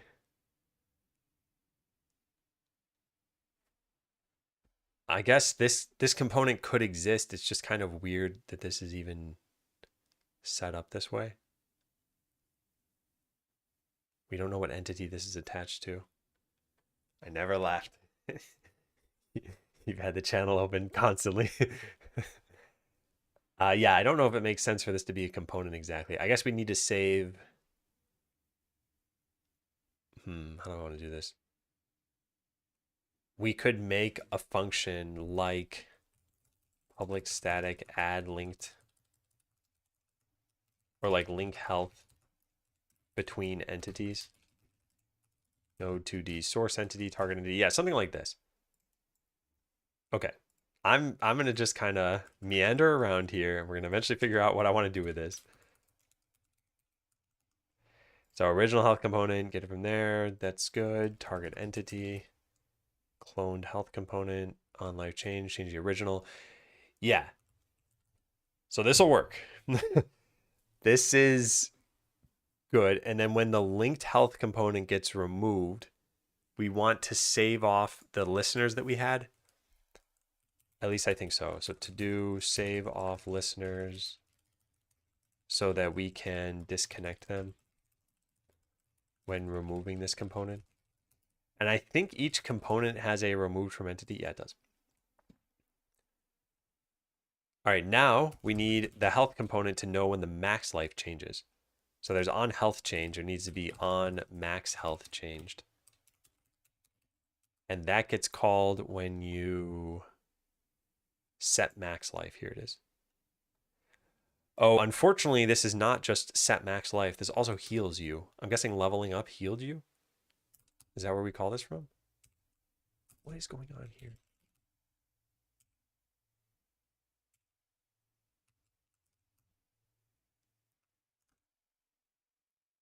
Why won't it find? There it goes. Yeah, level up adventurer. Okay, I don't think leveling up should heal you anymore. Or maybe, okay, what about this? What if you're at 50 out of 100 life, so you're 50%? What if we kept the percentage or added like max life increase to current life. So let's say you got plus 30 max life, you would then be at 80 out of 130, which is 61%. So actually your percentage would go up in this case. Usually it stays as is, meaning not percentage, but actual points. Well, I guess there are what, like 4 options here. Increase both life and max life by the max life increase. That's 1. Restore life to full. That's 2. Don't touch life at all. Or retain the percent life that you have for leveling.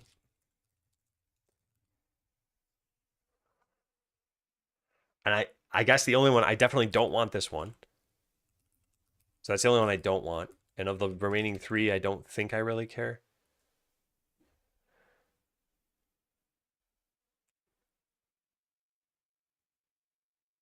It is kind of weird if you healed in battle by leveling up. But like, why not, right? Yeah, I think we're going to go with this one. At least, but then you'll think level ups affect you in battle. And the skill points don't. I guess the level ups do affect you in battle. It's just not the skill points that affect you. And I don't ever plan on changing that. Okay, yeah, let's go with this one then. Hey, unknown. So increase both life and max life. So we'll change this function, which was only ever called here anyway. Yeah, we'll change this function to increase max life. Float delta. So max life plus equal delta, and then life plus equal delta. Yeah. If you increase both life and max life, shouldn't it retain the same percentage? No, it doesn't. I just gave an example of that. If you're at 50 out of 100, then you're at 50%. And if you increase 30 max, you're 80 out of 130. And 80 out of 130 is like 61%. Yeah. So it wouldn't retain the same percentage. But I mean, you wouldn't probably be paying such close attention that you would notice this in the game. So for all intents and purposes, these two are probably the same. The full heal applies to the source and not the linked entity. Would that act as a deferred full heal post battle? Would that be fine? I don't think I want you to heal when you level up, though. Not full heal. I know what you're saying is post battle, but I still don't think I'd want that to happen. So I think I'm just going to go with this first one here, which is increase max life. So we've got this already. And then when the max life changes, we just need to call on max health changed.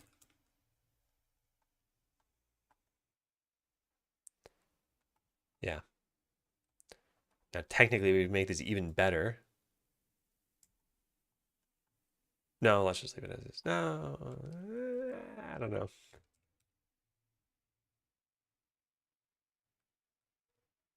Yeah, I think I want to change this. We need we need this. Yep. Private float max life equals max life. Okay, this turns to max on max health changed. Cool. Now delete this and delete the call to this. Healing by the max increase only makes the most sense, is what I would expect by default. Yeah, I think I'll do that. I guess it is kind of weird to retain the percentage because if you're at 0 or 100%, then obviously it's not going to be a difference. But if you're at 50% or really any other percent, I guess, it would probably seem a little strange. It could look like your life dropped or increased, even though it didn't really. Actually, never mind. I take back what I said, but I'm not going to correct it. It's too nitpicky. How often do you go back to previous choices and rethink prior to launching a game? Does that percentage of time devoted to going back increase as game scope increases? Yeah, so I can give you a pretty good answer here, I think. I don't think any development should really be done in a bubble. I think you should constantly test and verify that you're making something people want. And the way we did that for this game, actually we started by making a game called Idle Ascendance, which was really just a battle system from this game. And the feedback was like, there's something missing. So we started working on Skeleseller and tried to address the something missing by making it a battle system and a town. And that meant you sell items, right? And then we released checkpoint number 1 of this, and we just said, like, is this fun? And people said, like, yeah, still want more to do. Also, we're confused. And then there were some other issues. And so then checkpoint number 2 was launched just last week, and it was the same thing. Is this fun? And people were like, it's a step in the right direction, but there are still changes we want. And those changes are what you heard at the beginning of the stream, these things. Like, people said, hey, what's the point of having defensive abilities? If I win a battle and I go back to full life at the end of every battle, then I just shouldn't have the defensive abilities, right? It's like, yeah, that's a pretty good point. Okay, so what if we made it so your life stuck around? And then people are like, oh, I still want something more to do. So we're like, all right, what if you could manually move items around? So we do go back and we look at the decisions that we made. And if you didn't do that, then it would essentially mean that as you got feedback, you're just like, well, too bad it's not changing. And at that point, you shouldn't even be soliciting feedback, I guess. And there are reasons to do that. Like, I think there are certain decisions where it's opinion based, and you might just have a strong opinion about something. And I think Nintendo does this quite a lot with their games. And as an example, some like soundtracks aren't on YouTube, and Nintendo shuts them down. And people are always like, why aren't they on there? Like, all we want to do is experience the soundtrack. And maybe they have I don't know, I'm speculating, but maybe they have a strong opinion that if you want the soundtrack, go hunt down the game. Sure, we might not sell it anymore, but we'd rather have you desire our games to that level that you're willing to hunt it down than be able to find it on YouTube. Again, speculation. I'm just saying that in my mind is a strong opinion where even if you get overwhelming feedback from your player base saying, hey, we want this thing, you might still not do it. Those are the kinds of cases I feel like, okay, then it's okay to ignore the feedback. And you got to feel pretty strongly in order to do that.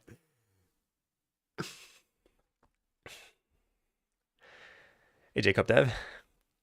A revolutionary idea. Before playing a game, you pay $5 and connect your PayPal account. Then for every hour you play, automatically charges you $1.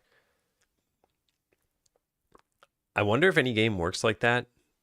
I mean, you can kind of look at it as subscription-based games do that. They're just typically on the month level and not on the hour level. Probably common, but again, noob here. Yeah, I think any sort of market fit, you can't just make a game in a vacuum and then hope that it works. And if you're curious, by the way, you can go take a look at Idle Ascendants. I can link it in chat. I can also just show you here really fast. This was made in 3 weeks, which felt like quite a scramble. We cut a ton of corners in order to do that. Actually, I say we, but I think this was just me working on this one, right? Yeah, and so this one had, manual movement. You actually clicked around, and you could get into battles with things. And then the battle system was pretty similar to what it is in Skeleseller, except for here you could pick your abilities, and there were cooldowns, and yeah. And then as you leveled up, there was still a skill tree, but you had this automation thing you were forced to get at first, and that made it so that 1 out of every 4 times now would just pick for me. So like there, it filled up the bar, but did not pick. This next time, it fills up the bar, also does not pick. This next time, yeah. So I did not get the 1 out of 4 chance any of those times. Do you build games that run on Linux? Yeah, this game runs on Linux.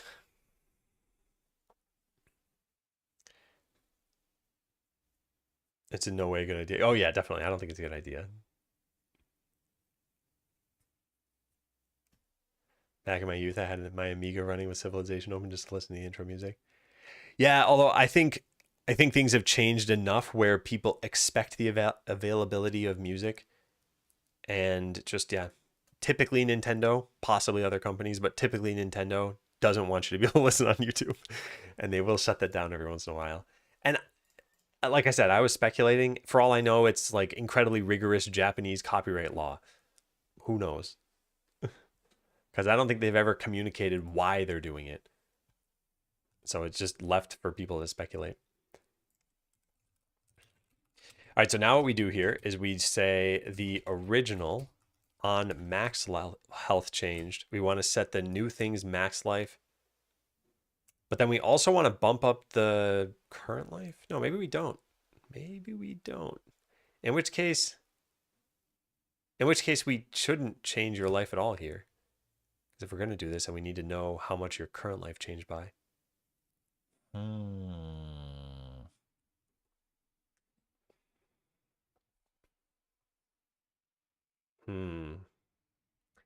Or we just pass in the amount that it changed by.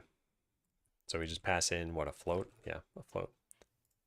And we say float delta equals that, pass in delta. Then over here we get the delta. And then set the life of this thing plus equal delta. Okay, let's try that.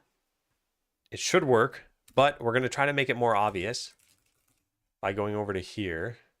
No, wait, no, we don't need to do this. Yeah, I'll just run it. I was going to say, let's make it more obvious by setting the max life of the rogue to be like 7,000. But yeah, we could just level up multiple times. Oh yeah, whoops, I didn't actually do this correctly. Okay, so linked health component dot link health between adventurer and battler. So now we delete this, delete this. This is just a static function though. We never even add a linked health component, and we would need to, and we need to store things off. So we'll worry about that later. Let's just press F5 and see if this works.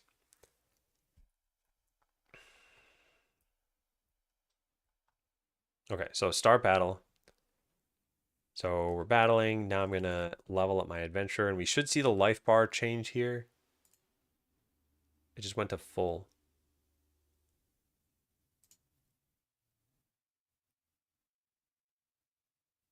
Something's wrong.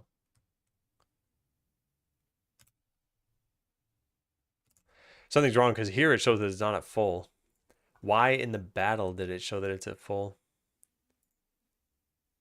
Leveling up isn't even doing anything now? Uh-oh. Yeah, I can't access this opposed object. I knew this was going to happen because we're not properly disconnecting this. But what I don't know is why did this mess up the way that it did? Max health set to the original one's max life. And then add delta to this.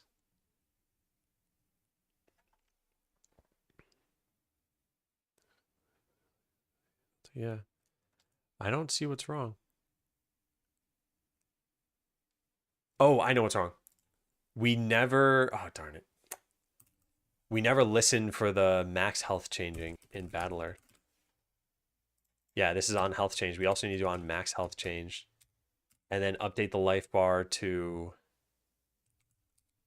um it's not just update life bar. It's gonna, well, whatever. Let's just take in the delta.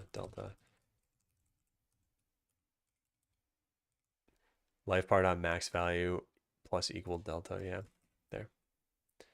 Hey, Darkstorm.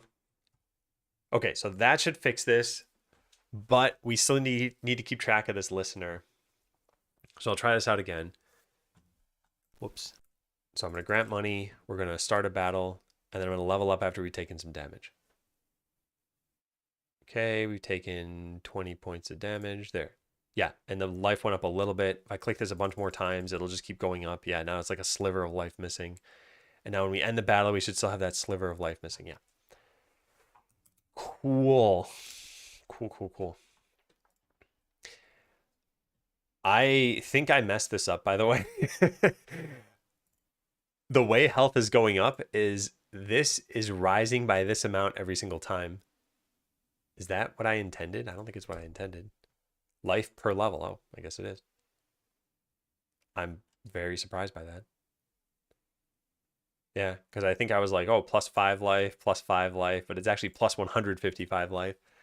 So that by the time you're level 10, you're like 1400 something life.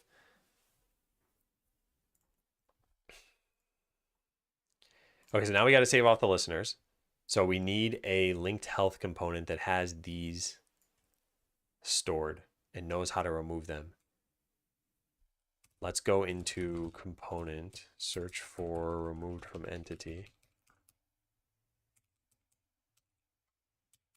Just copy paste this into linked health component.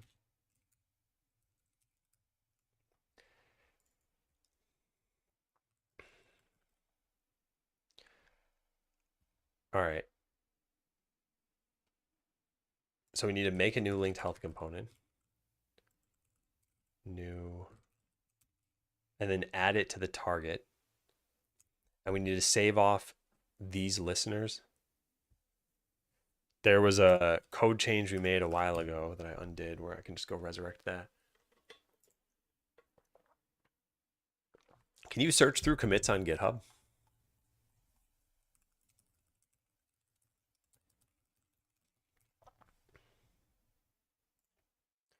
Search for a commit message. Actually, I guess I don't really care in this case because I know what file changed, so I can just look at the history of that, and the history of that shouldn't be that deep that I need to really go hunting for it. Yeah, here it is. So it's just an action. We can set that action here. Yeah. Okay, so on health changed. And then on max health changed, and that one takes in a float.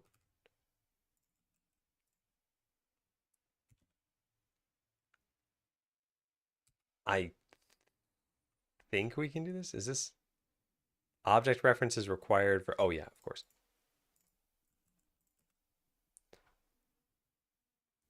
On health changed. Then we just set this here.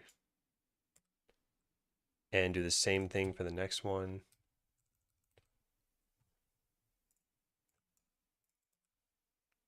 This doesn't need to be a question mark at that point.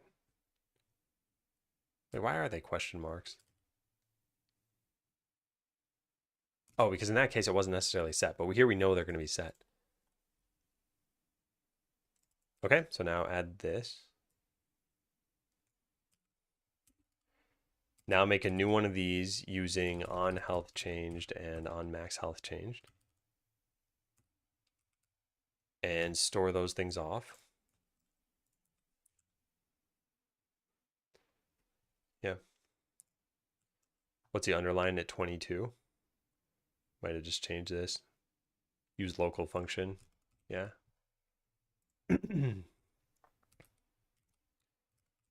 So these will be set to that.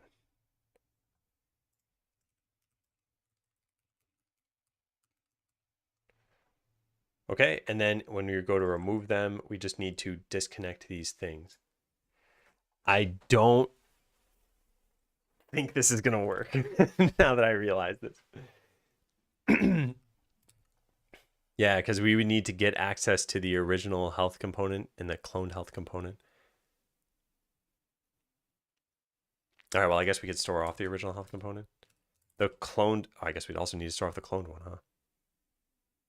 Yeah, wow.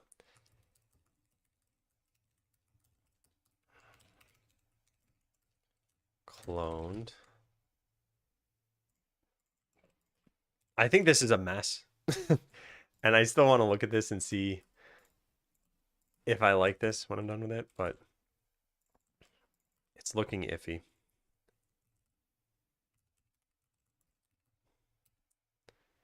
What would you consider to be the threshold between failure and success? Formulation of my question assumes that non-success means failure. I think there are many different dimensions of success, and I think Botland was a great example of that. Just completing the game in itself was a success, and then the sort of the effects on the community and individuals, I think success. Commercially, gigantic failure. So in this same vein, I think there are already a bunch of successes that have happened. And I forgot to do tenets today. Maybe I should do those this afternoon. Yeah, there are already a bunch of successes. So if you're asking commercially what would make this a success, it's really hard to say. Because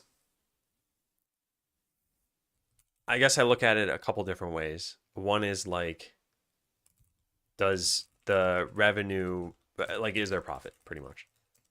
And then if so, how much? But there being profit just means that there could be, 1 cent of profit, and that doesn't necessarily mean success. So I'd probably say something along the lines of like, I don't know, more than 10,000 sales. And I think the way everything is headed right now, it's probably going to be hard to do that. I'm not even necessarily aiming for that, I guess. I'm just aiming to make a good game.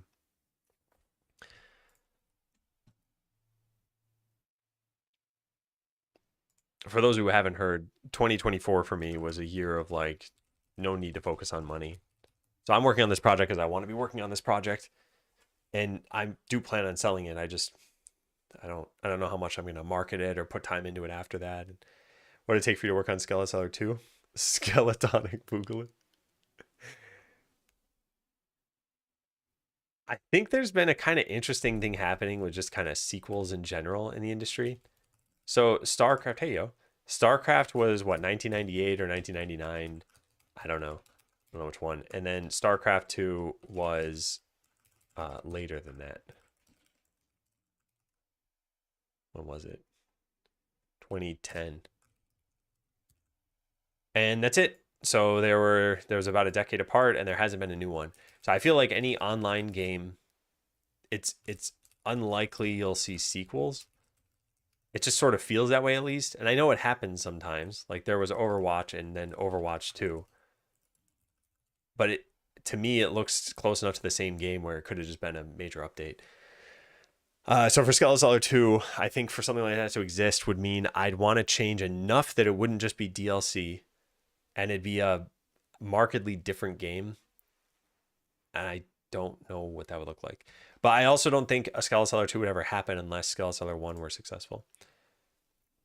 A lot of people have that opinion. Yeah, and I'm saying this as a very like impartial outsider. I have no real opinions about Overwatch. I've never played it. I don't yeah, I don't really think about it a lot. I've just seen some gameplay and yeah, it looks about the same to me.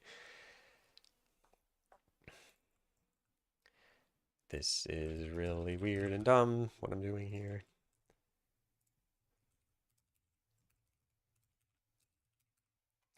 I think this is not a great thing that I'm doing here.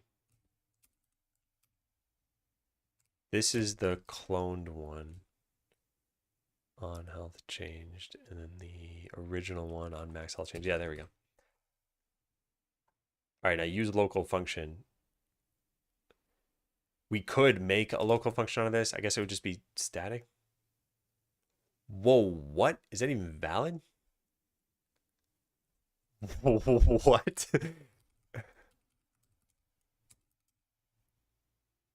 Wow, I don't think I've ever seen that. I didn't even know you could do that. I also don't know why you would want to do that. I guess because it's not defined every single time. It's going to be defined once, probably a compilation time.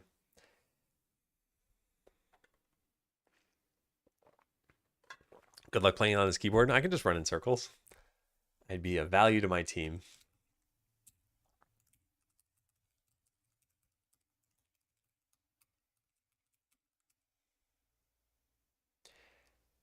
Okay. Like I said, this thing looks like kind of a mess. Begin it with an underscore, sure. Let's see if it works.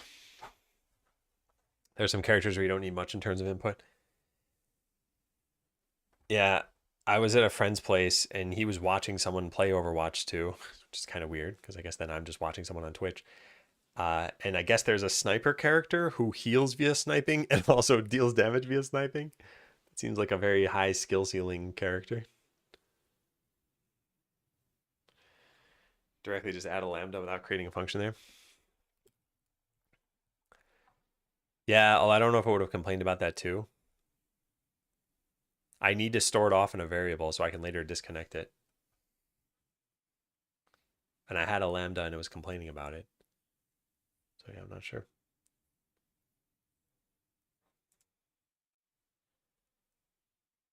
Okay, so does this work? Let's start a battle, increase the game speed, and then probably level up at some point. Level up. Well, should repeat the battle and then level up. Okay, there it looked like it set my life back to full. That definitely shouldn't have happened. And now it's disconnected completely. So yeah, something went wrong there. It's not updating this at all anymore. What? No, now it's updating. Oh, I think we set the max life to like way too high. Yeah. Why did that happen?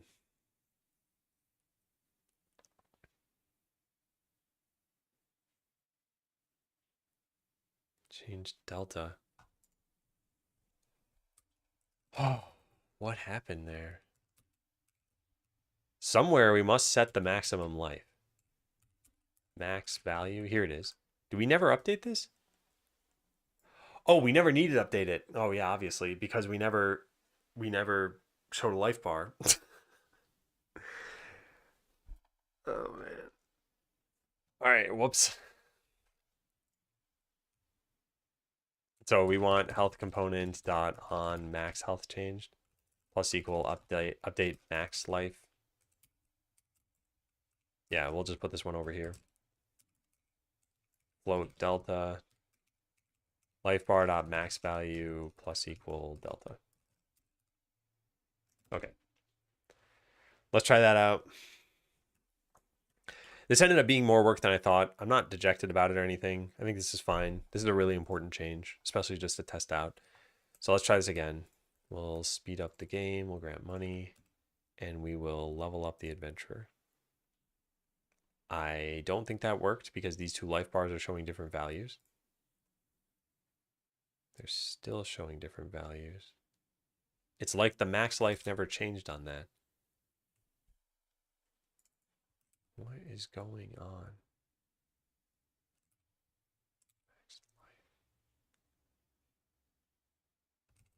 And where does this get pulled from?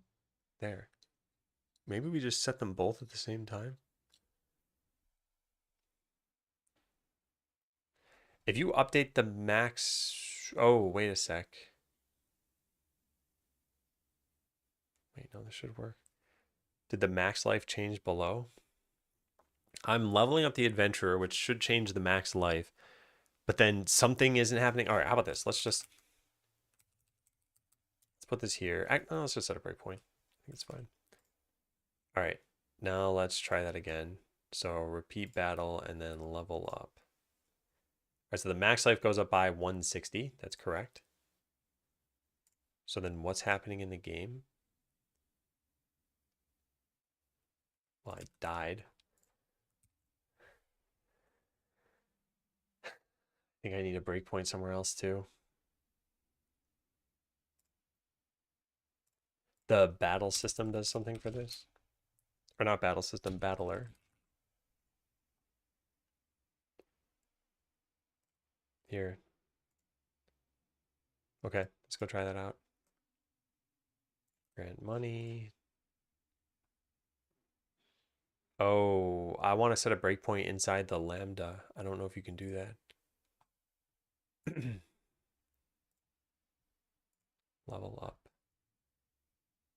Okay, so this gets 155. So the max value goes to... What's the max value right now? Through an exception, object disposed. Why was I not seeing that when I... Whoa, I am seeing that. Well, well, well. That's a problem. Does that mean I'm just never disconnecting this? It probably does. In fact, this is exactly why I typed it this way and then just forgot about cleanup listeners. Ugh. Well, that explains why that wasn't working. Now it should be fixed. Oh, get rid of these breakpoints, though. I don't need these anymore. Unless there's another bug. There we go. Grant money, start battle, increase speed, and then level up partway through.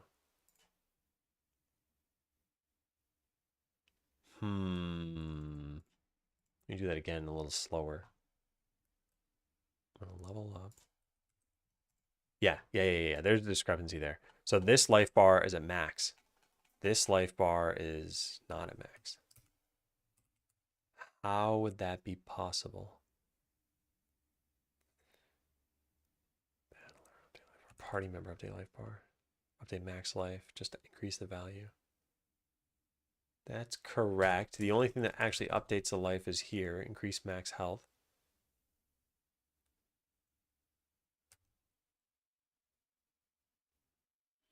So the max life goes up first, then the life goes up.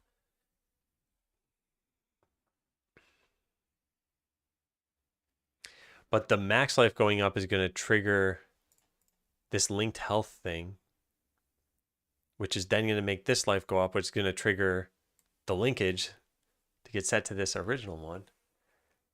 How could they have different value? All right, I don't know. Let's just set another breakpoint. I guess actually a breakpoint would make this really tough. So let's just say linked health changed plus that. Linked max health changed. Delta.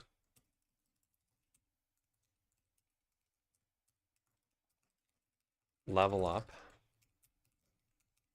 Put a star there. And then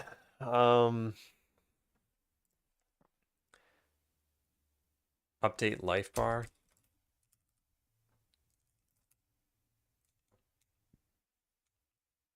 Is this worth doing? I guess we might as well. Update battler life bar.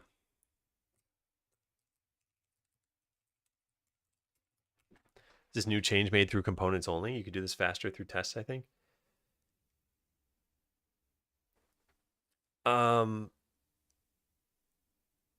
Yeah, I think it's just done through components. What do you mean by doing it through tests?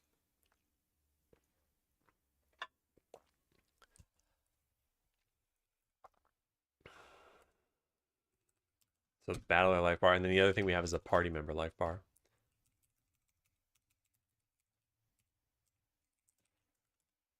All right. Copy this over there. Are you going to test the thing in game dev? Yeah. And we have some, although we haven't been adding a lot.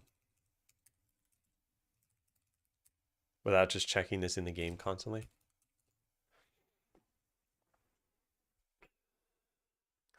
I'm not sure what you mean, Darkstorm. I think what you're saying is that I can test whether this is working through tests.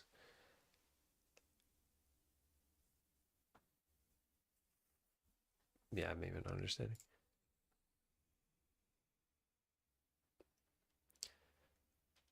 Okay, this is going to be really spammy. Well, let's start a battle and see what's happening. All right, now we need to level up. And then I'm just going to quit this and we're going to see what happened. All right, so update battler life bar 150, 100. Oh. Is that what I think it is? The max is just set to some arbitrary value?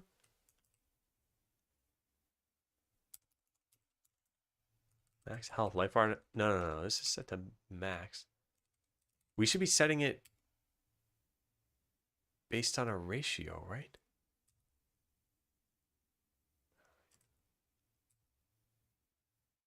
Visible. No, yeah, I think this is. I think this is weird. I don't understand this. Update 150, update 100. The 100 should have never happened. Something's going wrong. Can you search for health component instantiation? Maybe there's 100 there. Battle system. Yeah, I should take a break soon. No, we're just cloning. Well, now I guess we're doing it this way. Link health. Oh, wait. Oh, I think I know what's going on. I think I did not link health correctly. I think if a battler doesn't have a health component, that something must happen here. No, we assume that it exists. Did I add it in here? Cloned health component. Yeah. I'm adding it properly. Okay. But still something, that first update. Update life bar. This is setting it to 100. And it couldn't have taken 50 damage.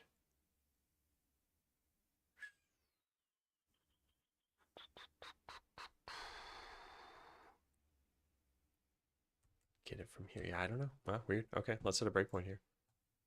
Oh, wait. Oh, no. Sorry, there's an enemy. There are two different life bars. There's an enemy that happens to have 100 life. Yeah, right. Okay, well, my bad. All right, we only want to print these things when it's a player. So if ECS.get component. Battle team component equals enemy, then return. Yeah.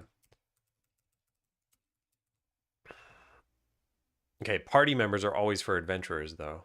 And do we add any other prints? I don't think so, right? I guess we could just search for all the prints here. Level up is only for adventurers. Linked health is only going to be for adventurers. Yeah, let's try that now. Yeah, that was my bad.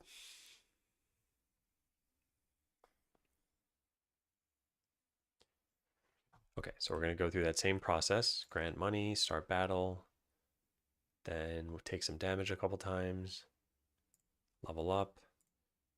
And I do see the bug there. So now let's look at the output. Linked health changed 40, or 140. Yeah, so we took 10 damage. We update the skill tree life bar to be 140.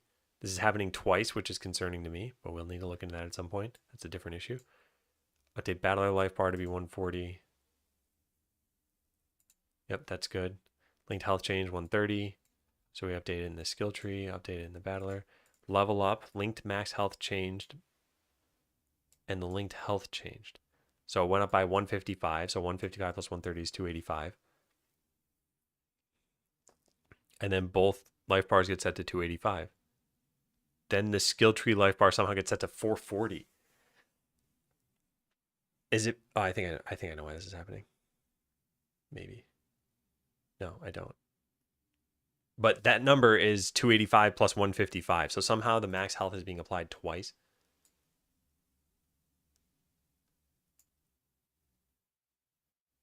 This makes me wonder if the health values were just always wrong in the game.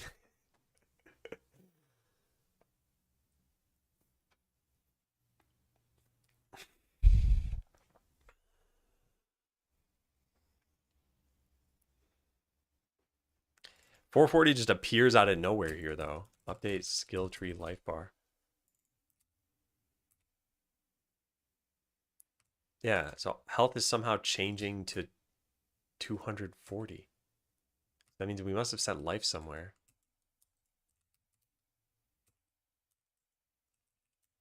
Increase max life. Life plus equal delta.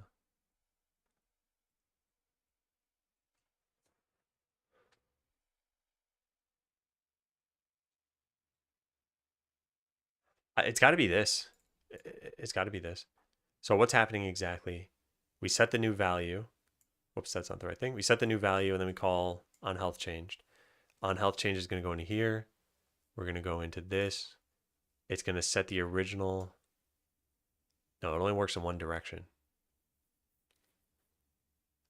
So as far as we're concerned, then we'll be at 285 life. And then here we add in delta. The clone's life should have never been modified. I'll just put a breakpoint here. Yeah, let's try that.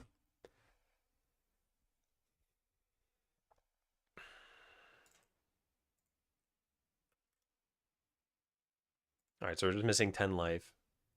This is going to say 155. Yep. So the max life is currently 150 and the life is 140. Yep, that's all correct. Now let's go to the skill tree before we move on. Where's the skill tree? Here. All right, go back to where we are on the stack. So we're going to change the max life. This won't do anything. Actually, it will do something. It'll update the battler. Yeah. The max health will change.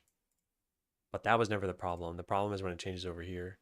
And this is already a life value that's probably too high. No, this is correct.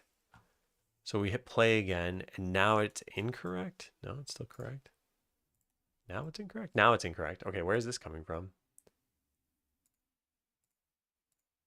Still from level up. Oh my God. Oh, I realize now what's going on. Okay. This is very, very difficult to understand. Yeah. So what's happening is this max life, this calls into the whole linked health stuff. So what's going to happen is the battler's max life will change. and battler will increase their current life. And then this causes this thing will follow suit and also increase its life. And then it does it again right here. So that's why it's happening twice.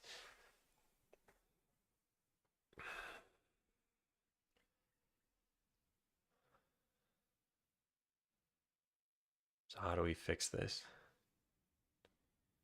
Because if it weren't a linked health component, we wouldn't need to do this. I guess we just don't ever need to do this. Yeah, I guess a linked health component just shouldn't add. No, this would need to know it. It just shouldn't tell the original about it.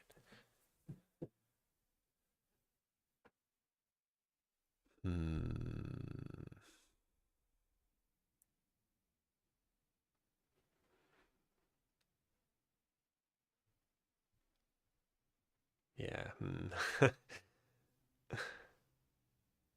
Unsubscribe, change, resubscribe. Yeah, I could do that. I think I'm going to take a quick break. Let's just write where I left off for right now. Where I left off is changing life on the clone component causes the original to change, then set or increase max life, changes it a second time. All right, I'll be back. Is it jump time? It's jump time.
Hey again, close the game.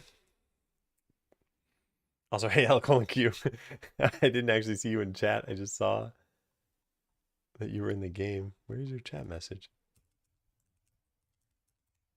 Oh, there it is. Yeah. Yeah, in those cases, by the way, you can always revive and put yourself in third place. It's one of these things. Yeah, this.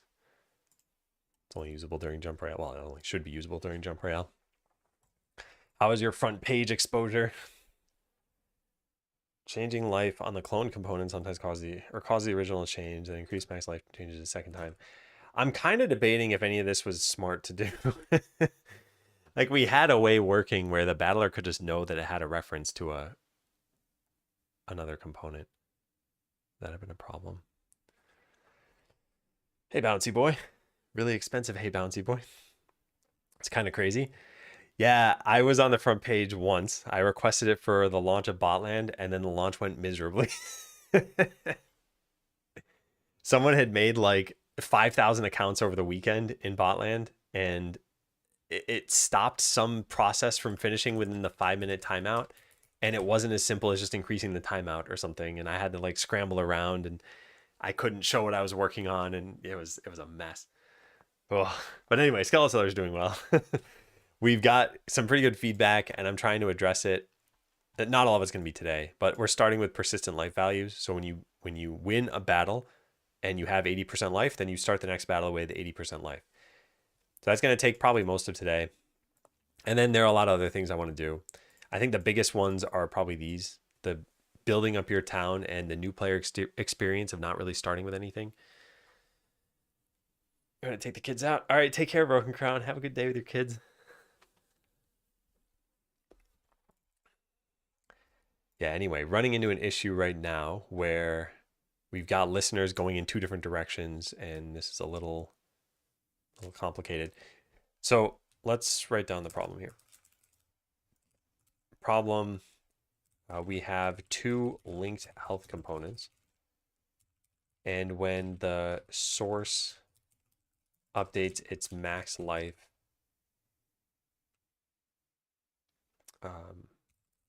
it does it like this: increase, but then life after increasing its max life, the linked component will increase its life, which links back this one, so it double dips on the life change. Okay. So option number one would be make a setter for life that doesn't propagate. That's, I think, a little bit peculiar. Option number two would be disconnect the listener so that the change doesn't propagate. Option number three would be change back to using the same health component across two entities.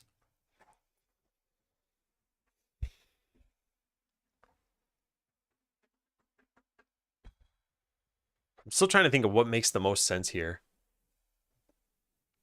Should we just be using one health component in many different places? Will that ever be a problem?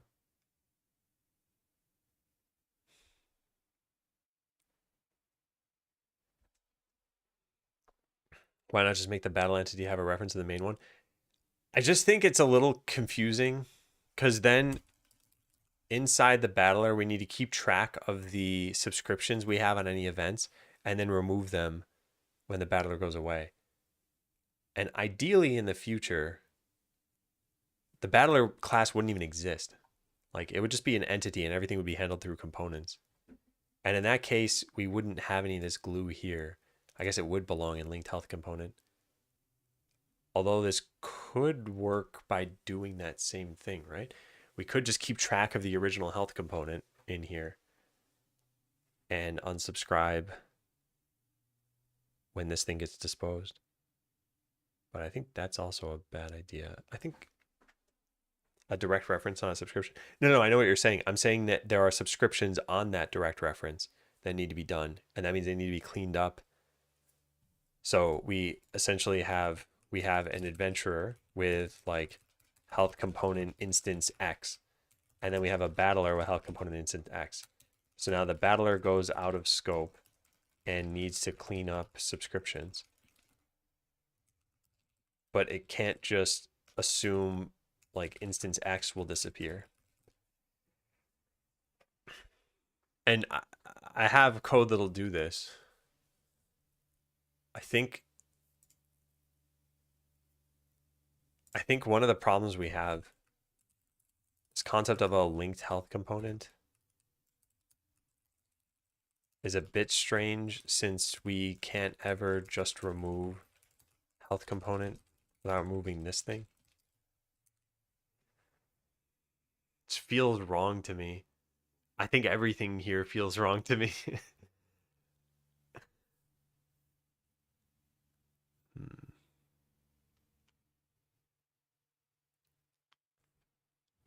I mean, there are only two high-level options. It's either reuse one component across two entities. Well, I guess there are three high-level options. Have one component per entity, or only have one entity. This is like reuse adventurer as battler. And one is, I guess, to sort of expand on this, we could share a reference, or battler could just directly draw from adventurer in this case. That's a little weird too. What's the different behavior between the battle health bar and the adventure health bar? What update doesn't apply to one or the other?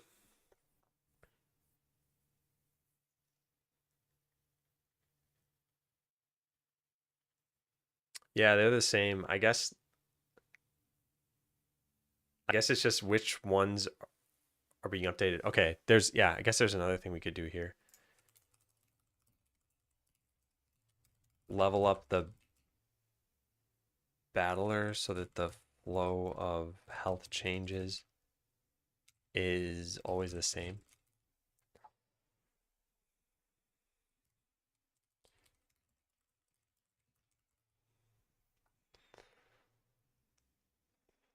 This wouldn't be that easy to do, but this,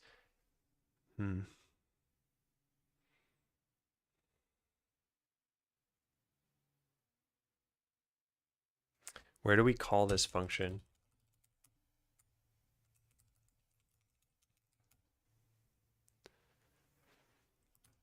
Why are you not showing me? Level of adventure. Here, I'm guessing this is the only place. Well, this levels up every adventure. Yeah, this is probably the only place. And an adventurer has, the battler has a corresponds to adventurer component. I guess the adventurer doesn't have a corresponds to battler component. But if we did, well, how would that change things? I guess we could check to see if there's a battler and then level that thing up. That's all very strange. Leveling up now affects adventurers in battle. Just their health and power and fortitude, not skills. And the reason why is because the health bar is now going to be persistent. So we could show it in the skill tree. And if the health bar in battle is different from the one in the skill tree, it wouldn't make sense to you. I guess we could bypass the whole problem, which was something suggested earlier. Option number 5, bypass the whole problem and don't allow leveling up while in battle.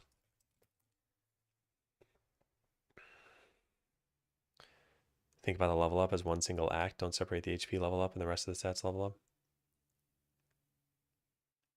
Yeah, I'm not sure there's something with a health component that doesn't also have battle stats component.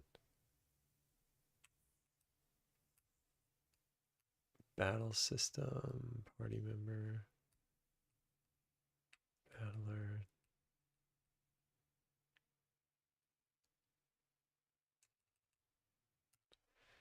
We could end up putting on something like projectile though, but I don't think they're related enough for that to matter.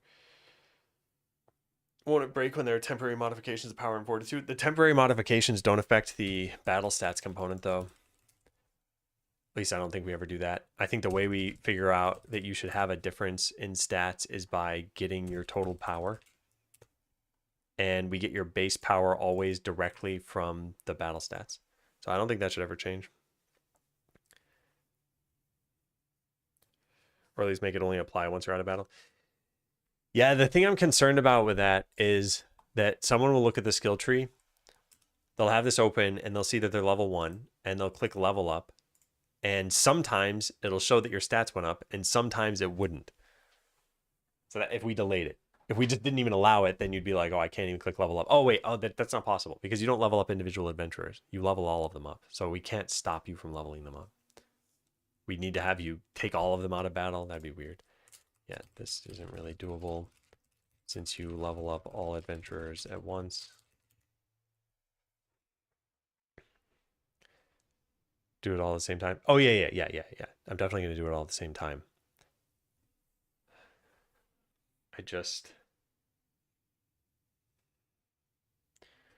I think what this is pointing to, it seems like a simple issue, but I think it's pointing to that there's some code design is just wrong. And I'm not sure what's best here of our high level options. Like I said, getting it to work with just sharing a reference is what I had originally. It's what I saved off in this code here. And then the way we saved off, we needed to save a reference to the health component so that we could unsubscribe in dispose. So we needed to do this. And it's weird to me that you would need to save this off. But it works. There was no problem. So is that the best thing to do? Like, maybe.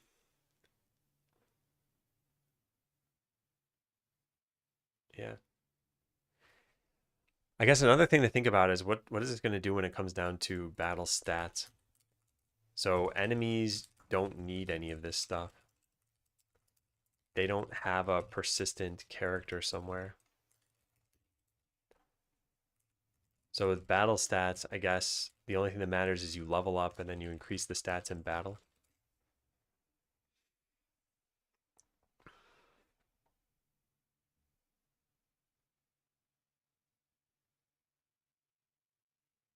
Yeah, I maybe just keeping a reference to the same thing.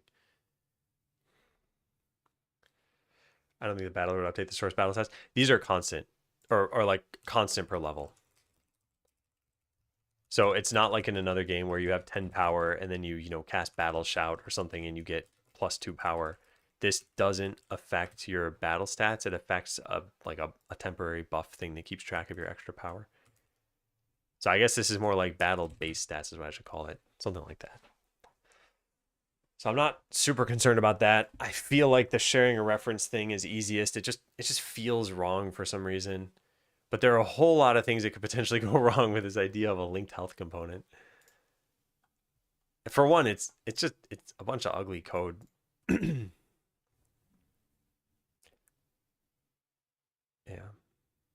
Any difference between the main character and the battler character? There are differences in what they do. Like, they're both entities, and that means that they can have any sort of components on them. And an adventurer typically has things like an adventurer class and, I don't know, like an overworld character, that sort of thing. And the battler doesn't need all of the stuff that an adventurer needs. The adventurer might have also originally been holding items, or maybe they had some like other state. Yeah. Anyway, I think I'm going to do the share a reference thing. Have you checked all listeners and see if they subscribe and unsubscribe correctly? They do, yeah. That's not the problem, though. All right, so I think we get rid of this. And I think we just put this back to what it used to be.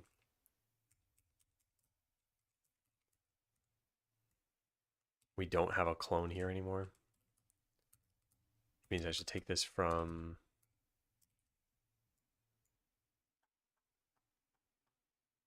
here. Where's the health component? There it is. Direct reference to the adventurer's health component.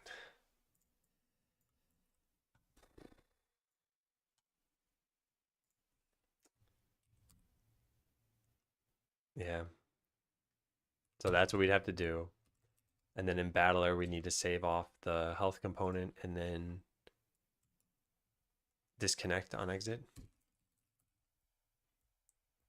Simply reusing the character and just moving it from place to place would be the simplest solution. Also, you don't have overhead from creations and deletions.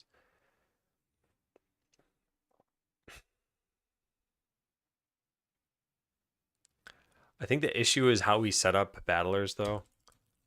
Like, to just use the adventurer would mean we need to somehow cram it into this structure that we have. Like, we keep track of a life bar here, we keep track of a corpse. We have a different kind of sprite. We have logic in here on what to do when it dies. That wouldn't be easy to get working with this. We'd have to refactor like quite a lot of stuff. It's possible, of course. It's just, I don't think it's probably worth the effort.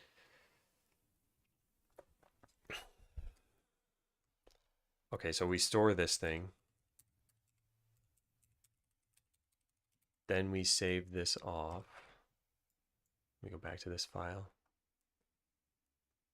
Where does this get saved off? And ready? That's bizarre. That's definitely bizarre that that's ever happened in ready. I guess because of the setting the life bar. Yeah, so init's where this should get set. And that's where these things should change to. Okay. Is the unsynced life still an issue? I guess you could make the party chooser communicate with the open instance. It's synced. It's just, it's syncing in a way that it's duplicating the life increase when you level up. And that's the problem that caused me to think like, okay, am I doing this in kind of a dumb way? So I think this will drastically cut down on the code. So where is the health component? Health component, got it. So now we delete this.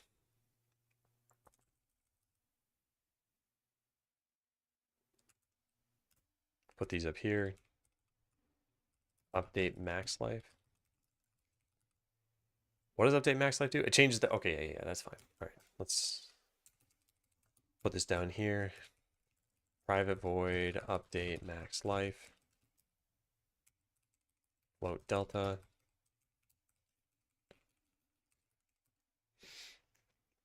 It's not that there's an extra listener.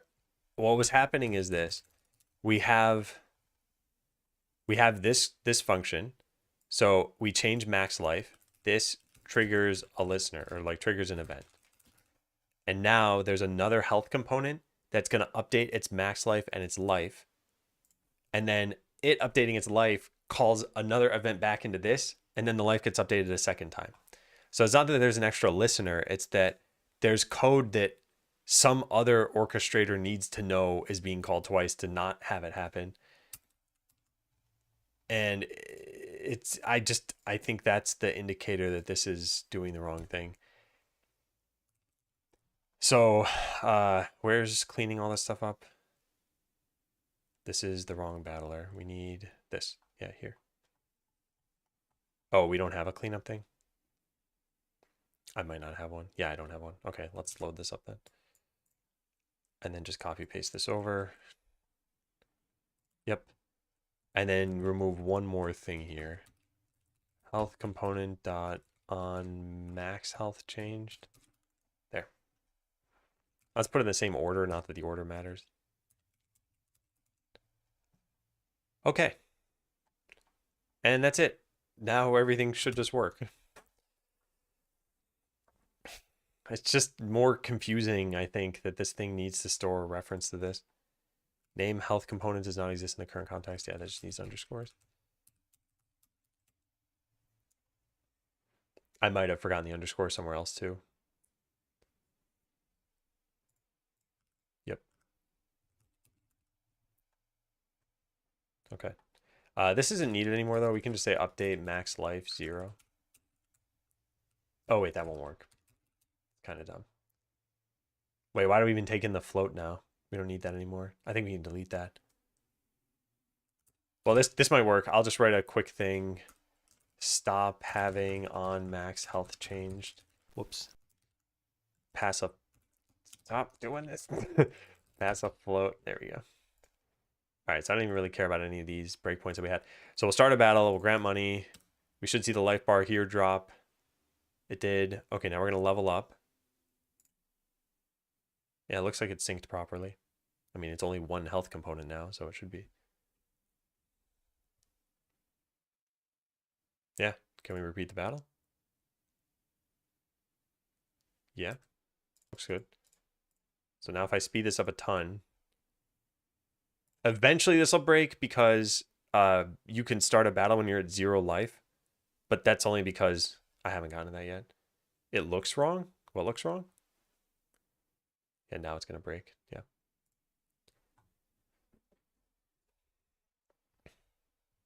I mean, the 2 life bars should look the same.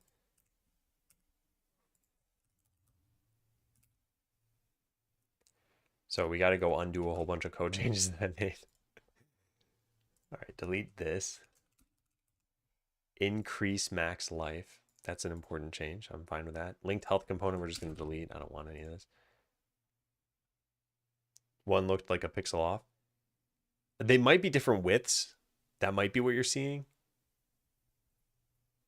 But this is the kind of thing where once it's in your hands, if you do notice an error, then I think we can try to fix it. But they should be updated totally in sync here. We keep a reference to the main character in the battle area and then deal the damage to the main character. Yeah, so the issue with that is that the way we fetch life, like I'll just show you in the battle system actually, we have a deal damage function. And what this eventually calls into is this. We just get a health component on the target and call take damage. So at some point this needs to happen. We need to get whatever the underlying health store is and lower the amount of health you have. And the way we're doing it is just by saying it's in the health component. So we wouldn't be able to do that anymore. We'd have to have some wrapper function that says like, it had to be like ECS dot take damage entity, comma damage.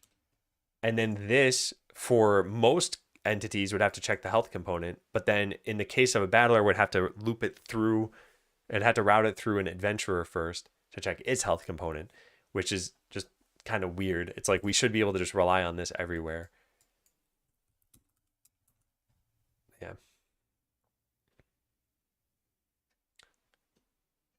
I think health is a weird mechanic and about how it's better than lives were, I guess. I don't think it's a weird mechanic. Why do you think it's a weird mechanic? No chance there will be an in temporary and combat buff that touches max life, right?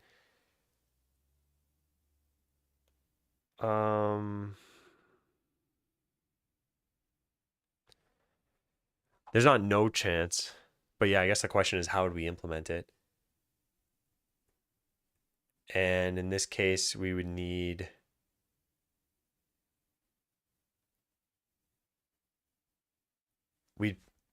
I think you'd want to represent that it's bonus max life somehow. I don't know how other games tend to do this. Like if you have 100 out of 100 life and you get like plus 200 max life, do you extend the length of the bar? Do you like render the extra life in a different color? Like something like that. Yeah, the duplicate print is something I'm going to look into as well. Yeah. In fact, maybe I should do that before removing the rest of this stuff.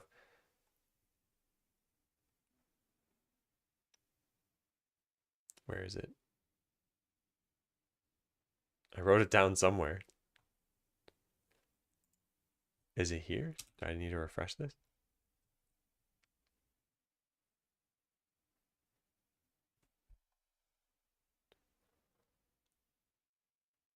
What am I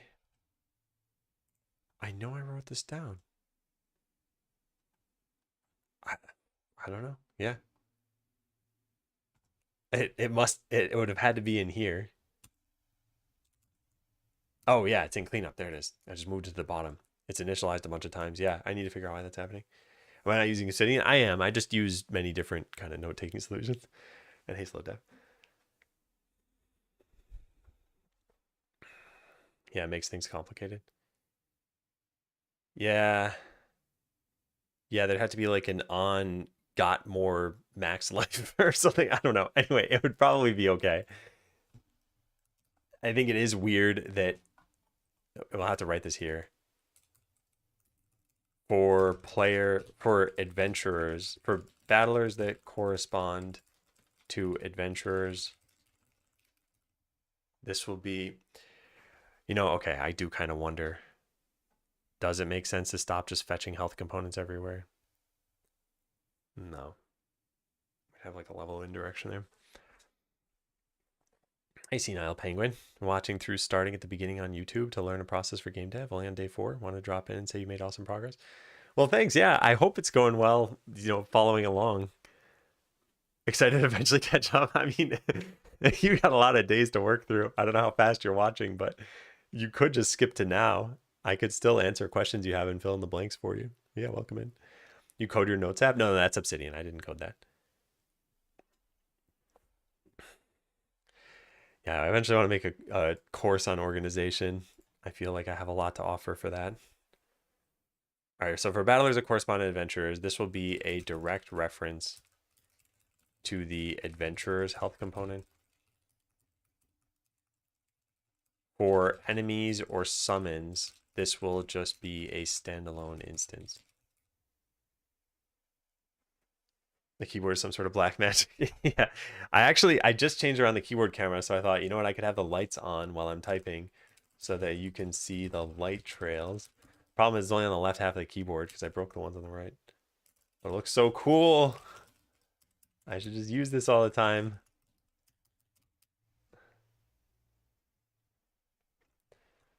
Well, let's leave it on and see if anyone starts commenting on it.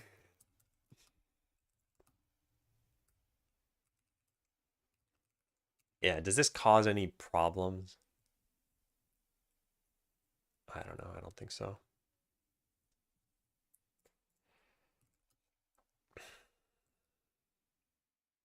All right, what was I going to do? I was going to look into why we're initializing party members so many times. Yeah. So let's try to find every location where this is being called. And then why are we updating a skill tree life bar multiple times? Oh yeah, this can be deleted. Can you just comment out an entire file and not have it break on you? Or is it going to complain it's empty? Looks like it's going to work.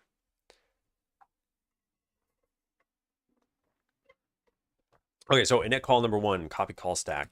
You are here. Town add adventurer. Okay, so that's number 1. Then let's just hit play. Number 2 is here, which is also add adventurer.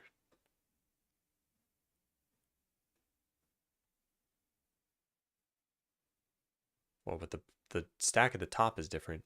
Hired adventurer. Oh, this is this is fine. This is the character selector. This is instance prep. They're different things. Yeah, so that's okay. Now this is going to be wrong. This is number 3. This is set adventurers in start instance.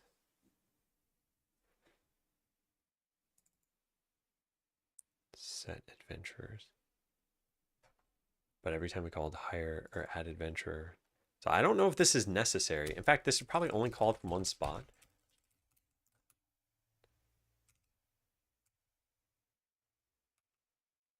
It's also called from loading.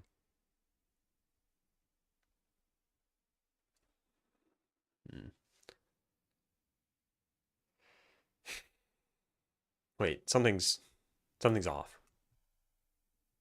Start game calls this, but it didn't show that start game calls this. Yeah, it's some problem here. I don't know. I think this might be the experimental feature I'm using for hot reloading, but it just breaks F12. I have to restart VS Code.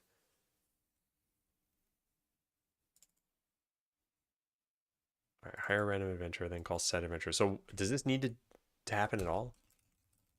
We have listeners. Party chooser.init with adventurers.toList. Party choosers constantly being updated. There's the set start button state.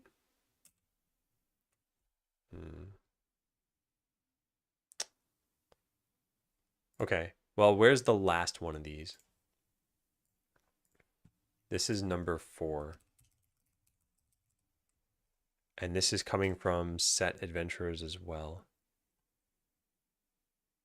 Set Adventurers is doing this twice.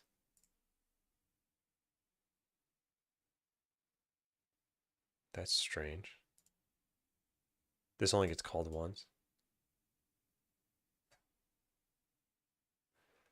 Oh, interesting. You only have one adventure when starting the game, so put them directly into the battle party.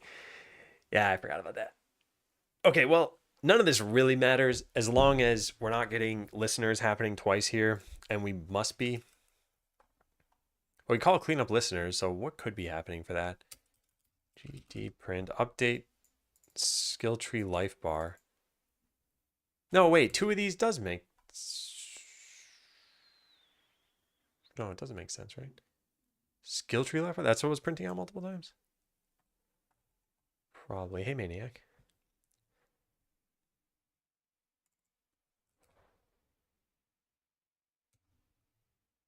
Only ever happened once.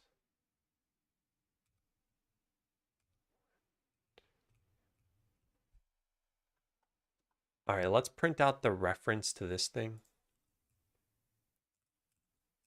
from this .toString.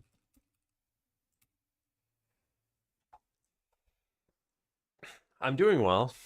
I am like slowly making progress here, I guess. Yeah. We're trying to make it so that life values persist. Okay, interesting. There are two of these.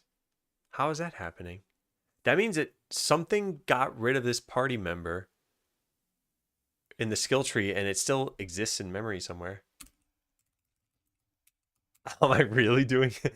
Is this like, I didn't like that answer, give me a different answer? No, I am doing well. I'm happy to be coding again. I feel like I've cut down on a lot of just miscellaneous tasks I need to be doing. Although they weren't all Skeleseller related. Yeah, so something's going wrong where we have, I guess the character selector is the only place this exists. Character selector, party member.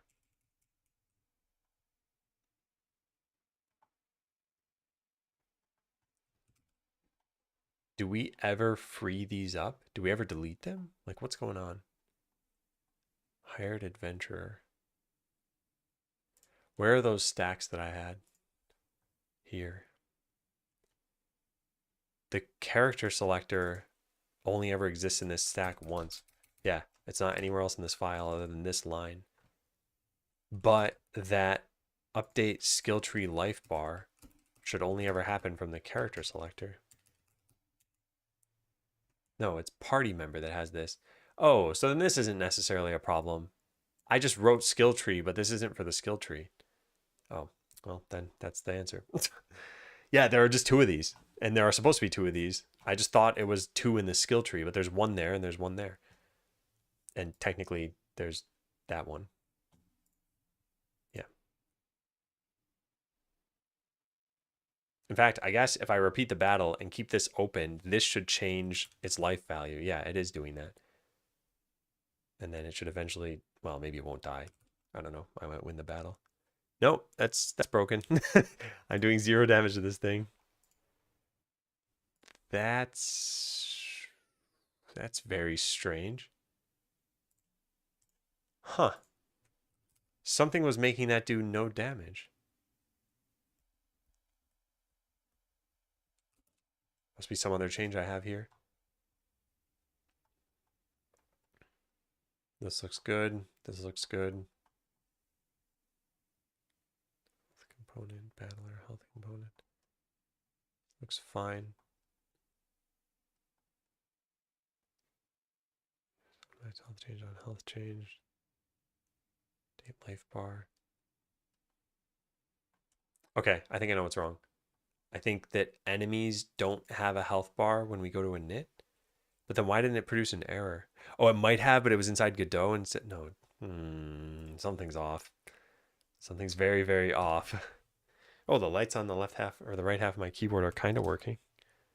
Some are on. They're not doing anything though. Yeah.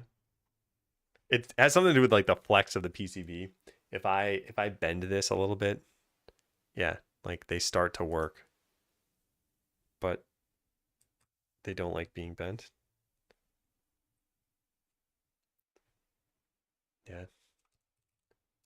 This is a test of typing on both halves of the keyboard. Yeah. Looks so cool.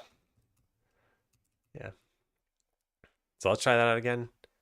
So what? The bats just don't ever take damage? Yeah.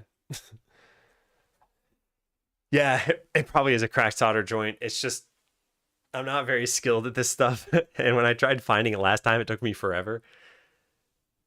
Although now I have a case, so I guess if I fixed it, it should ideally just stay fixed.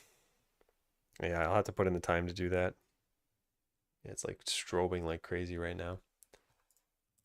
I'll write myself a note.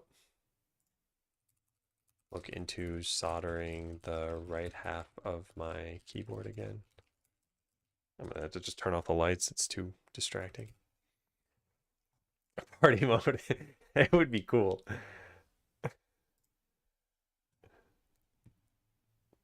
Hmm.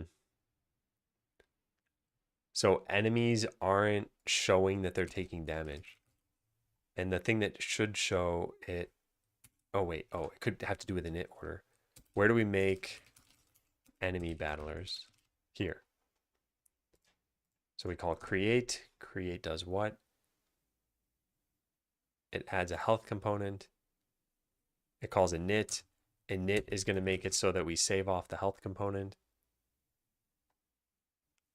Yeah. Do we do anything else with a health component somewhere in here? Ready. What a max value. Max value would have been set to 100 otherwise.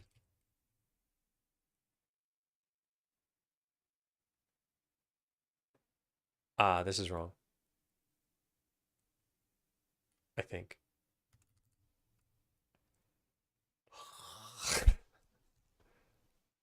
Update battler life bar.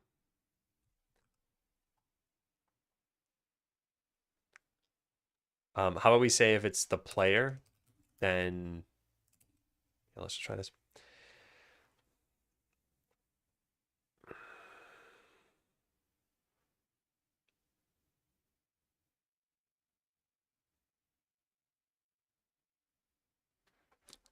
No, I can still read chat and ponder these things. Well, I probably can't talk about it right now.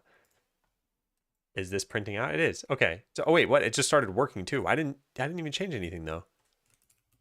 Oh my god, yes I did. Of course. Oh my god. Oh, so dumb. So dumb. This was here to stop me from printing, but it also stopped me from updating the value. Wow. So one of the few times that trying to change a print statement actually just fixed the bug. All right, I think we're good. Yeah, we just gotta check this in now. Yeah. I'm gonna clean up everything else. This linked health component I just don't even want. Let's throw it into here, which we can't even easily do. If only there were a right click make new text file like there is on Windows. I guess what I have to do instead is copy paste this, then open up the copy, which we're gonna call linked health component. Then save all this stuff in here. And then delete this one. Was the last 90 HP print normal? Probably. Yeah, it was. So what's happening there is the player health starts at 150 and they take 10 damage per turn. And yeah, so they're just dropping by 10 each time. That's for the adventurer. This is for the enemy.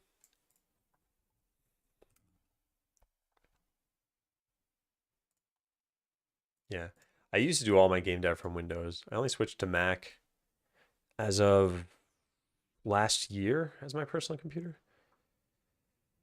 Okay, this all looks fine. This would look fine, but we need to delete all this. Now I don't even know what this looks like anymore. Let's look at it like this.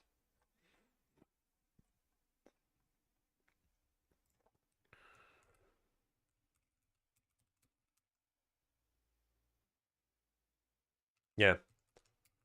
It was easier to do this than to manage two separate health components and keep them in sync without duplicating updates somehow.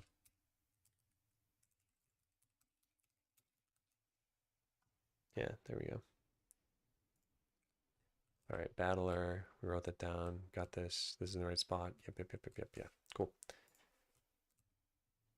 Delete this. It says party member. This is fine. Yeah. There's just one last thing that I'm not sure I have done already. And it's to use the stored health component every time. Yeah. So we shouldn't ever have ECS.get component health component. Yeah, it should just be this. I mean, that technically saves like the tiniest amount of time. But more importantly, it just shows us that we're using the same health component every time. Okay, so what do we fix here? What do we even do if I look at all of this in totality? Because I don't remember what we started with.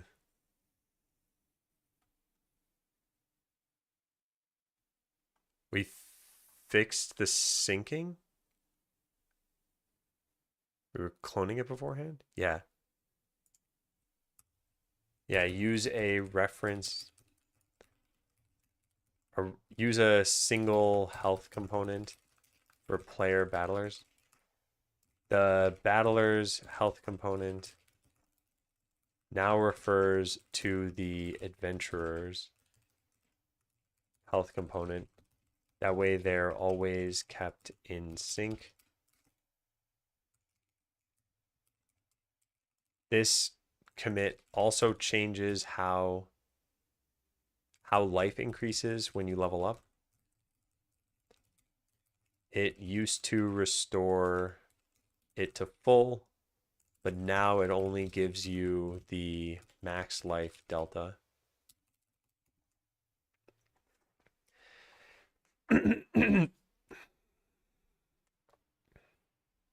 Okay. So let's do that. Then, hang on one sec, hang on.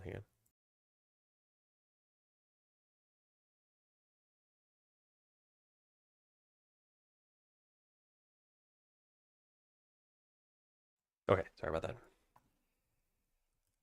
All right. So this is fine. I don't care about this. I should probably write down what happened here. Update. I thought there were 2 party members in the skill tree, but it's just that there were 2 party members in total. 1 in the skill tree and 1 in the party chooser in start instance. Yeah. Okay, if life bar is controlled in the skill tree, make sure we have max life change. We did that, so we're done with that. Now, if you level up while in battle, that stat should take effect immediately. Life takes effect immediately, right? I think it does. I'm pretty sure we tested that. I don't know what else we would have been doing if we didn't test that. Let's go try it out. Okay, so grant money, start a battle. Now we're going to take some damage. Actually, let's go through a couple battles here. So we've taken like 30, 40 damage, something like that. Now we're going to click level up a bunch of times. Yeah, your life went up pretty much immediately. And now when we repeat, we'll do more damage. Now we'll level up a bunch more times. So instead of doing 4 damage, we should do more next battle. Yeah, 9. So what I want to have happen is when you click level up, it should increase your stats immediately. I still think this is going to be a little bit confusing because leveling up does 2 things. Increase stats and give you a skill point. But adding a skill point does not update the battle. This updates the battle immediately. So will it be confusing? I guess you'd be able to just kind of see the Boolean stuff you'd be able to see. Like fire applies damage over time. You can tell it's happening or it's not happening, but that's Boolean. It either does or doesn't. You probably wouldn't be able to tell like plus 10% damage versus plus 20% damage all that easily.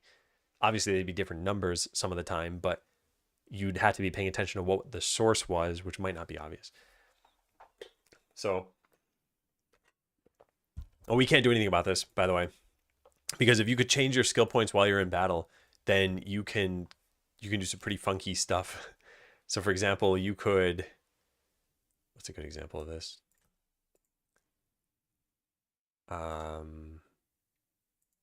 Something like this. This says you're able to maintain Cloak of Shadows for an extra 0 seconds. So we click this 5 times, and that's an extra 5 seconds. So what you could do is you could wait for stealth to happen. So I am in battle. I'm probably going to win before this even happens. Yep. Okay, well, anyway, let's say it happened. And then you could take points away from this and put it in something else. And then take points away from this and put it back into here when the buff is about to show up again. I don't think that would be a good idea. Plus, there are probably some skills. Maybe they'll do something that's just kind of permanent. Like, imagine a skill that was just like regenerate X life per second. I guess we could turn that off. Yeah. Anyway, I don't think we should do it. I don't think it's a big deal. So if players expect it, then too bad, I guess. Right. So stats. We got to go change stats in battle. This should be very simple. We go to battle system. We stop cloning the battle stats and we just add it directly. And that's it. We're done. So let's go try that out. We need to write a comment on this or something, but yeah, it should just work. So grant money. We should watch our damage go up from 2, 3, 4, 5, 6, 8, 10, 10. What is it doing? Oh, because of stealth. Yeah, that's it. Cool. So it's already working. Yeah. This is also a direct reference to the adventurer's battle stats component. All right, now we just need to write in here.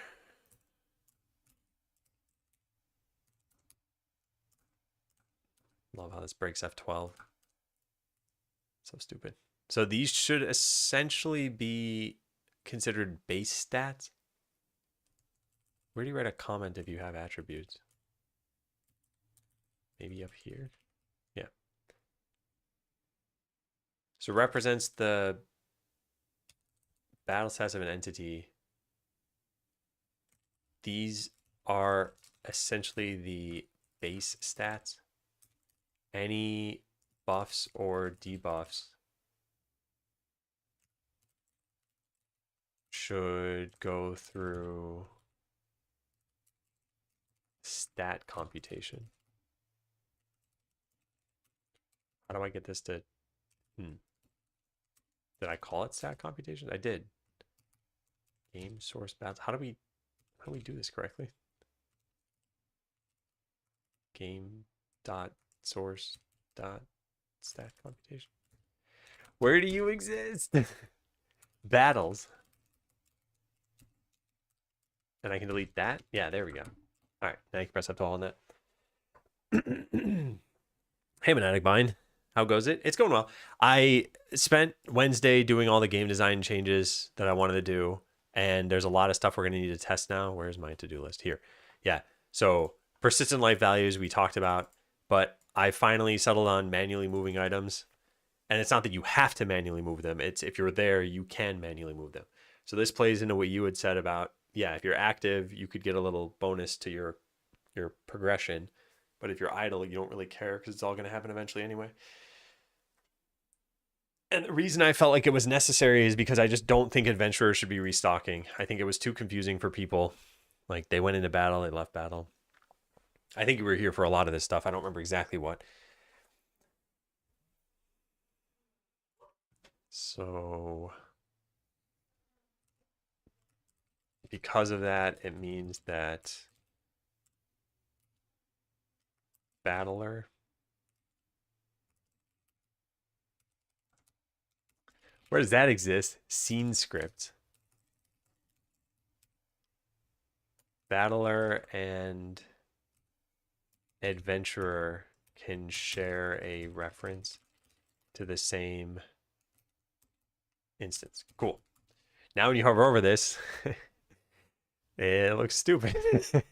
But at least these things are going to be kept in sync with the code names that we have. So if adventurer were to change, oh, that didn't work. Where is adventurer? Also in scene scripts? Okay. Yeah, if we were to change the name of adventurer to like character or something like that, then it would update the comment as well. Play the demo, give feedback. Oh no, I meant maybe you heard this on Wednesday when I was doing a lot of this. I don't fully recall. I've just been doing a ton of stuff, so it's hard to remember anything at this point. All right, I think players will like this particular change. Apply leveled up battle stats immediately. I used to clone the battle stats component when applying it from the adventure, but now it's a direct reference. So leveling up will immediately increase the strength of your character in battle. Characters in battle. Adventurers in battle. Something like that. There, great, whatever. Hey, Golden Frogs. Oh, you weren't here on Wednesday. Okay, got it, yeah. Well, I think you have enough context for everything that's been happening, and I think the changes are pretty good. One of the things that's really nice is if I... What do I call that document? Here, yeah. So I don't know if you saw this ever. I think I only shared it on Wednesday, but this feedback summary, I put a little occurrence amount in brackets, but this is sort of an approximation. But tons of people had resolution issues. Cool, understand, gonna fix it. There were a lot of people who wanted more to do in the game. I think manually moving items is gonna help, but I think building is gonna help. And then a lot of confusion about several different aspects. I think much of this confusion is going to be addressed by starting from kind of a blank slate. So one of the main things we talked about is here's what the start of the game is going to look like. You put up a sign that says Skeletown, and there's a path, and there's kind of nothing else going on in your town, and maybe you have a table next to you, and that's pretty much it. So you start with a sign and a table, and then you build a guild. That's the first building you build. I don't know how you have the resources. We'll have to come up with some lore reason. Oh wait, no, we have a lore reason. Cost 10,000 gold. You don't have the funds. A guild master walks over to you and says they want to open a branch of their guild in your town free of charge. Could be some humorous dialogue. It's not that humorous. I still think it's funny that it's not humorous. Then you get to pick an adventurer, and then once you have an adventurer, they can put an item on your table, and you can be like, oh, I want to sell this now, and then you build a shop. So you'll slowly build these things up, and it'll feel like you're progressing. It'll teach you how to play the game. It'll give you something to do at the beginning. I think it's going to solve a lot of problems, and it's going to be a ton of work. Okay, so we have now done this. I think this caused more issues than it solved. Add an issue. I don't need to write this. Okay, next. Don't let you start a battle when you have less than or equal to 0 health. Also, yeah. So why is this even a problem? Because I don't understand why this breaks. Oh, am I level 10? Oh, I am. Oh, this is going to take forever then. Let's just restart. Where do I want to set a breakpoint? I guess battle system. Create player battlers. Let's just look through the code. Maybe we can just find it without even looking at the game. So we have a health component here. And then we add battler. But they're going to just immediately be dead. But nothing's going to know they're dead. And then we won't fetch any targets for the bat. I guess that's the problem. I forgot what happens. I think the battle just doesn't progress in either direction. It's not like the player is invincible. So I start battle, we just speed this up. We'll eventually die.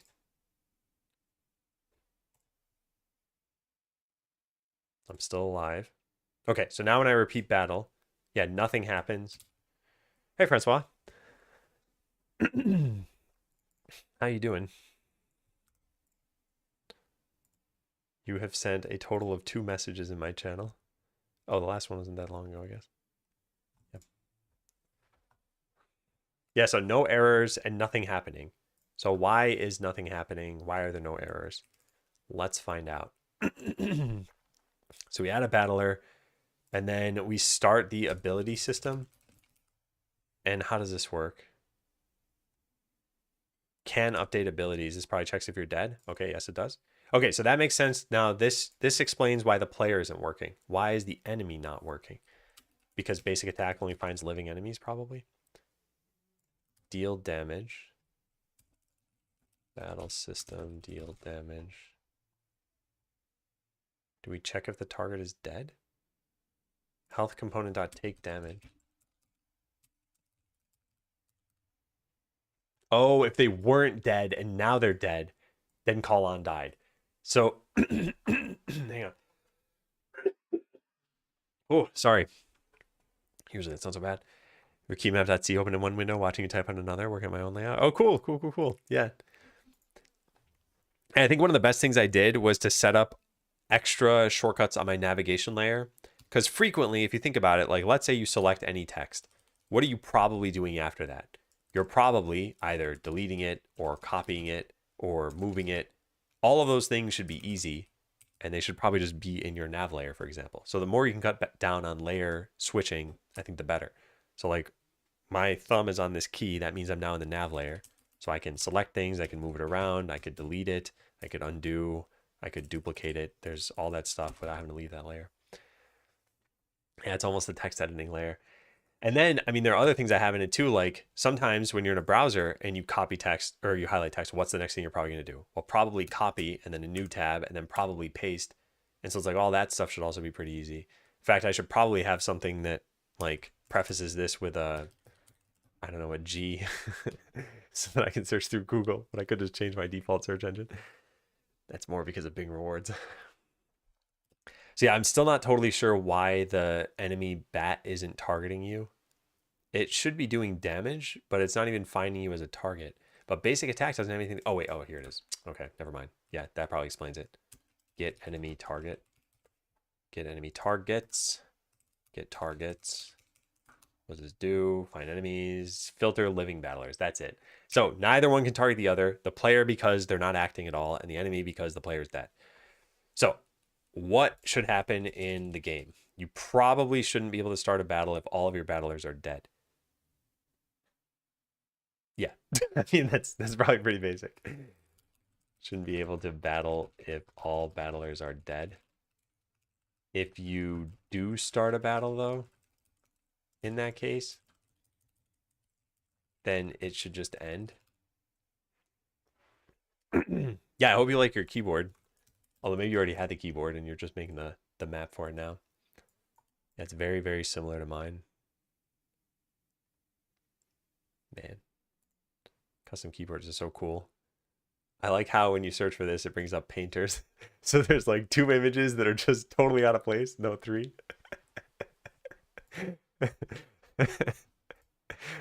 They've got keywords somewhere. I bet they use computers. So we have something when you advance to the next stage to see if it just ended. Yeah, check for end of battle. It's possible that the player has no characters left after potentially removing some from the previous stage, at which point the battle should end. We could do this exact same thing right from the beginning of the battle. Where is the beginning of the battle? I don't think there is a battle just began. Create players. I think it's here. This is a temporary workaround for entering a battle when all of your adventurers are dead. Yeah, let's see if that works. I agree you shouldn't be able to start, yeah. Or have them set to 1 HP. Actually, that's a pretty good idea. Yeah, you can't start a battle with dead adventurers. It's just not possible. They get set to 1 HP. I like that.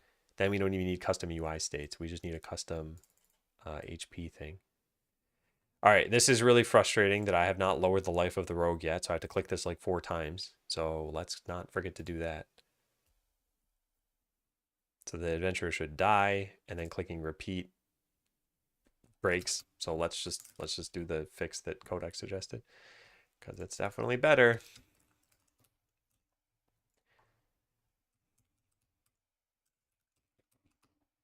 Okay, so create player battlers.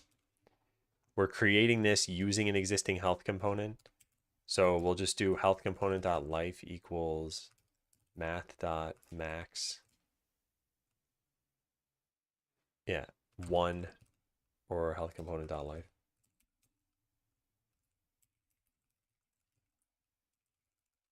Make sure they have at least 1 life. Well, this is one way to do it, which is you can't start a battle without having 1 life. But what if it was you can't end a battle without having 1 life? That might make more sense. Is there a functional difference?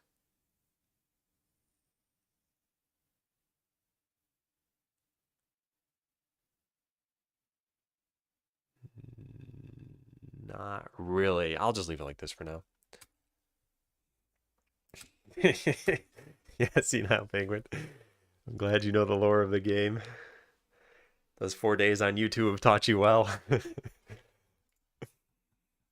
Are you able to lose adventurers? No, no. Like permanently lose? No.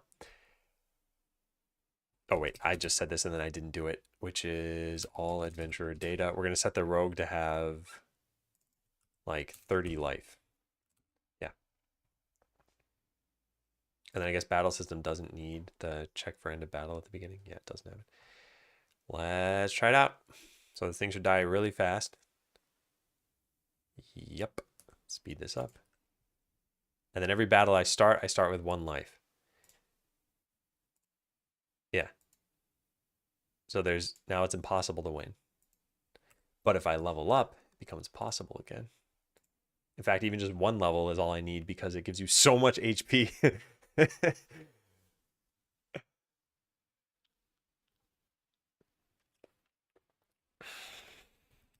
The only character I need to nerf so far, I think, is the cleric. Cleric is like super overpowered in a non-obvious way. So some people try the cleric. I've actually gotten feedback saying the cleric doesn't seem very strong, I think from 2 people. And then I got feedback from 2 or 3 people saying the cleric can solo the final location in the game. And I did not know that was possible until I got that feedback. And I always thought the cleric was sort of middle of the road. But now I know their true power. Okay, so we can revert this. And then check in just this thing, yeah. Make sure adventurers start with at least 1 life. Oh wait, do I still have the game open? No, I don't. Now I want to see how it looked in the skill tree, but I think it probably looks fine. Let's try it out. It's the same health component, so it should be fine. Start battle, increase game speed to a ton. Just wait for them to die.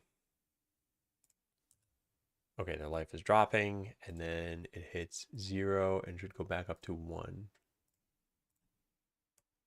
It might be working, but I think 1 is not enough for it to show even 1 green pixel there. Because it's 1 out of 150. And the length of this is probably not at least 150 pixels. I don't know what it is. What is it? Size is 46. Yeah. So it's like 1/3 of a pixel, which must round down to 0. Well, whatever. All right, make sure adventurers start with at least 1 life. Yeah. This prevents a bug that could occur where battles could not progress. The players wouldn't act because they were dead, and the enemies couldn't find a living target. So they just stared at each other.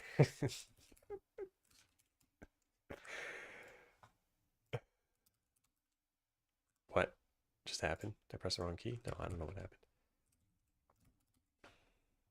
Okay, done. Stop starting battles with adventurers at full life. We're done with that. Heal adventurers automatically while they're in town. It's not really while they're in town. It's while they're not battling.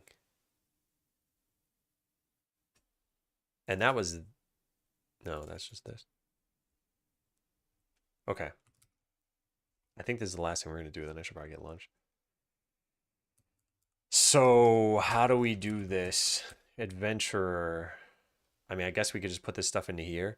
We could make a component that stores this information in a regeneration system. I think that's the proper way to do this. make a regeneration component and a regeneration system. The system should only act on adventurers that are not in battle. Yeah, it should be pretty easy. What systems do we have? Let's go take a look at those. Just 5? I guess navigation system is closest to what I want because this shows up in the town. Town. Where are your systems? Systems. Nav system and walk animation system. So we could just add in a regeneration system in here. Yeah, I think it's fine. Let's go save this. Say whichever one is less code. This one. We'll call this regeneration system. Rename this.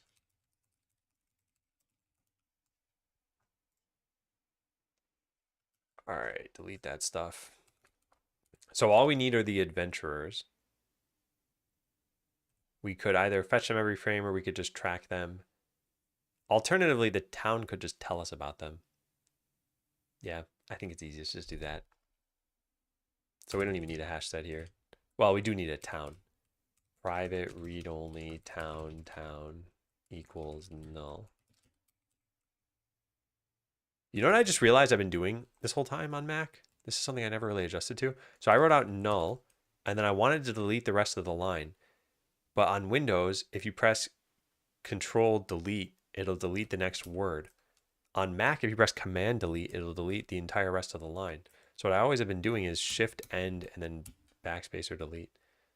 And I could turn that into just 2 strokes instead of 3. Wow, it's 33% off.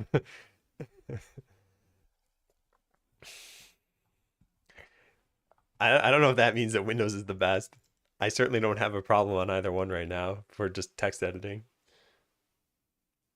Control K should delete to the end of the line. Yeah, I think that's also the same in the console. And Control U to the beginning. No, that doesn't work. Excuse me. Do or did you use a Mac at work, or is that your personal preference for home? So I would say for pretty much all of my computing time was on Windows. And then work was Mac OS for Google. And then for a personal machine, I ended up switching, honestly, mostly because of the hardware. I've got 3 reasons that I wrote down for this. But I feel like this was the primary one. I just didn't want a fan going constantly. I didn't want there to be high power consumption. But yeah, this one actually bit me in the past. When I was working on Botland, I couldn't make the iOS app myself. I mean, it doesn't exist anymore, but yeah, there's just no way to do it. I would have needed access to a Mac. I can configure delete word right. Oh, I know. I guess I'm just saying that I still have that Windows behavior in me, even though Mac can do it by default. And I want to be able to delete just the next word still. Excuse me. I just also want to be slightly more efficient, I guess. All right, so ready and init. Do either of these things take in the town? Navigation system does not. Walk animation system does not. Effect system. It takes in a battle system. All right, fine. I just want to see what I was doing as a pattern for that. So I don't think anything even needs to happen in ready here. I think we can just initialize this. We set a name on this. I don't think we need that. I think we can just make the name in the game. Yeah. Town. Okay, so process for this is going to go through every node in town.get adventurers. How does this work? Oh, that's super annoying. I can't F12 into functions anymore. This is not the smartest way of doing things, but it's good enough. And then we say update entity. I think that's good. Technically, this should act on certain things that have components, but like, what does it matter? So we don't need this. We don't need this. This whole function is going to change. This is looking good, except that I haven't added it to the scene tree yet. So let's go do that. New node. Call this regeneration system. Please don't crash. Okay, good. And then we now have a script, which we attach. Not like that, because I'm going to have to path to it, and I don't want to do that. So let's just drag that onto there. It is looking good. Nice and clean. Like a snow globe. Just shake it up. Watch the snow fall. Okay, so we don't have a regeneration component. So let's do this. There's some way to check if an adventurer is in battle. How do we do that? I'm pretty sure we're not supposed to use this, but I don't remember. Yeah, Godot's been crashing quite a lot on me when I modify the town scene or anything like that. Did I not do this? What? Don't I have some function like set is in battle? Oh, adventurer has it. Set is in battle. Yeah, here. Why is this so involved? Oh, because of the state machine? Is there a native variable or function to close the game application on Godot? There is, yes. It is this, getTree.quit. Just paste that into here. This is the C# version, but the GD script version should just be the same thing with different casing, probably that. I think that's what you're talking about. All right, so if they are in battle, adventurer component, if is in battle is return. And if they're not in battle, then wow, this is just writing out the code for me. So how do you heal? There a heal? There is a heal. So we'll just say heal 5. This is just me testing this for right now. Let's go try that out. So now they should heal automatically when I fix whatever error is there. Town cannot be found. Wait, what? It's not even going to try to auto fix this? Did this? What? Do I need to restart this again? This is the kind of thing it should know where this exists.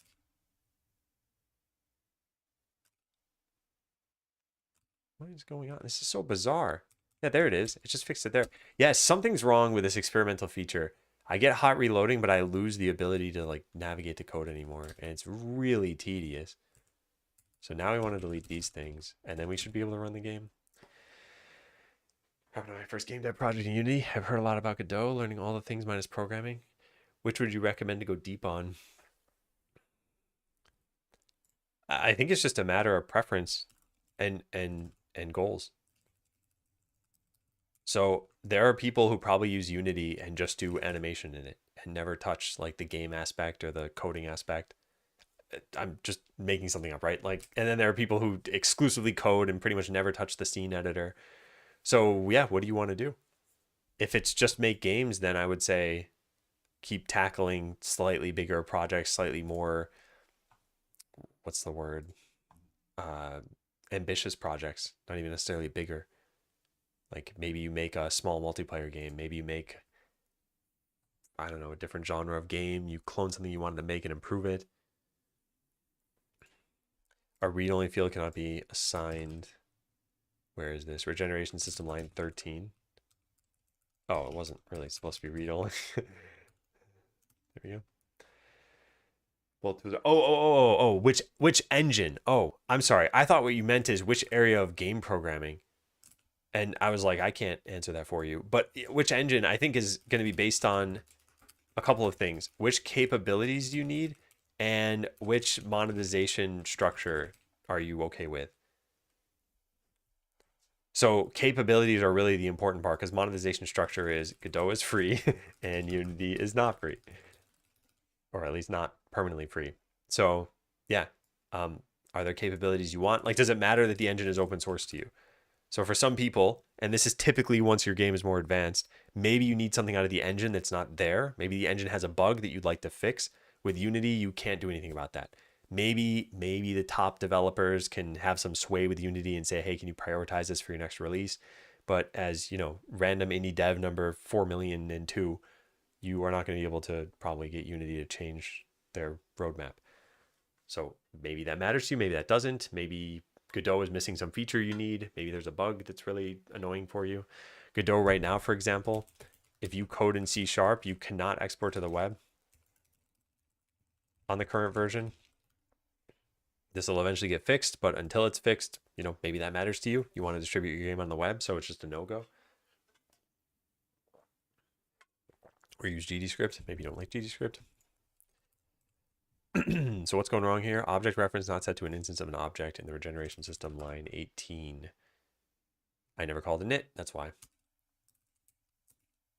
Systems. We don't have a systems thing.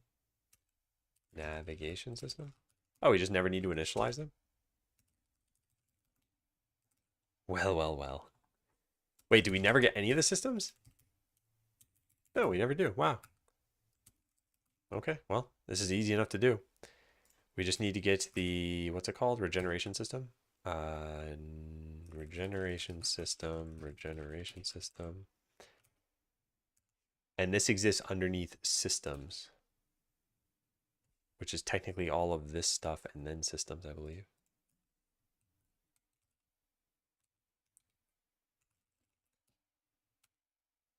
So that's getting the regeneration system. Now we need to just initialize it. Done.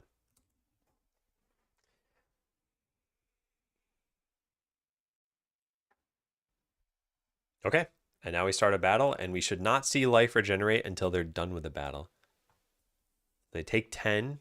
Oh, also, once they do get done with the battle, it's going to like immediately fly up to full because it's in process, and I didn't set any sort of timer on it. Yeah, it's already at full. Well, that was kind of dumb. We could change it. Actually, we could change it on the fly now that we have hot reloading. We could just set this to 0.05 F and then run that battle again and increase the game speed. And now the battle should be almost done. Let's do that one more time. Yep. Life is already back at full. It might not have hot reloaded there. In which case, it's kind of stupid. If hot reloading is going to break a bunch of stuff and it's not even going to fully work. Okay, there. That did work. I did need to just click the button. So now check it out. What? Something weird is happening.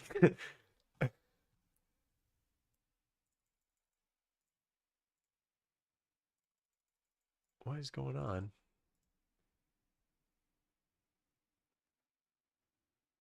It restored smoothly before. Okay, I'm just going to restart this. It must be shy.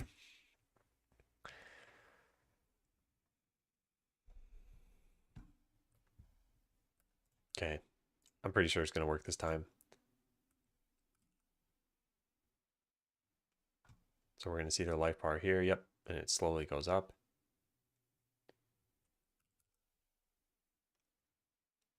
Yeah, nice. And then whenever you start the battle again, yeah, the life value persisted. Okay, so here's what needs to happen though. We need to come up with a tick amount or a tick time, probably just 1 second. I feel like that's probably pretty fair. And then we need to store the next health increment you get. So it's going to go from 1% to 2% to 3% and so on. Would auto battle wait for regen or immediately start another? It's going to wait for you to be at full life. Is that written here already? Consider whether they're auto battling. No, that's not it. Where did I write this down? Huh. Could have sworn I wrote this somewhere. But I guess we'll just add it here. Have auto battle wait for full health for all adventurers.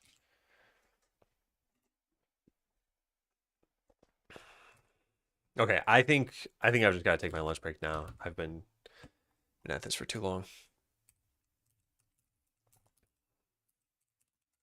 Where I left off, make regeneration system have a tick time 1s. It can just apply to everyone. We don't need customized ones. I don't care about that. Actually, do I care?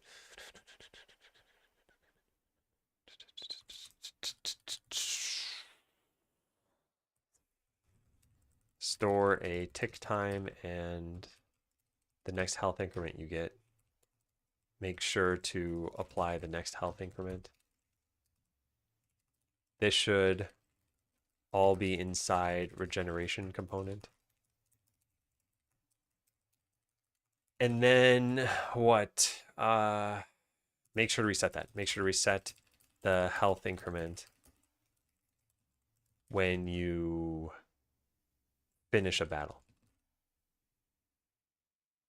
Or even when you start a battle. Either one's fine. Cooking an egg, but you got the fan hat.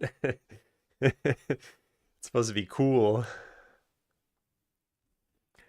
And then let's just take a quick look at the rest of the tasks. So this stuff needs to be done. Don't add any special inputs for health consideration. What did I mean by this? Oh, yeah. This is already written here. Have auto battle wait. Oh, I meant UI inputs. Considerations when it comes to auto battling. That was totally not clear.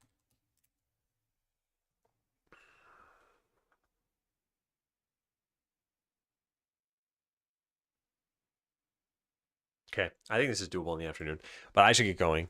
It is 12:34. I'll probably be back about 1:30, and we'll probably stream to about 4-ish. Yeah, probably like that. Thank you all for watching. Hope you have a good afternoon. Hope you have a good weekend if I don't see you again. And yeah, I'll be about an hour. Take care, everybody.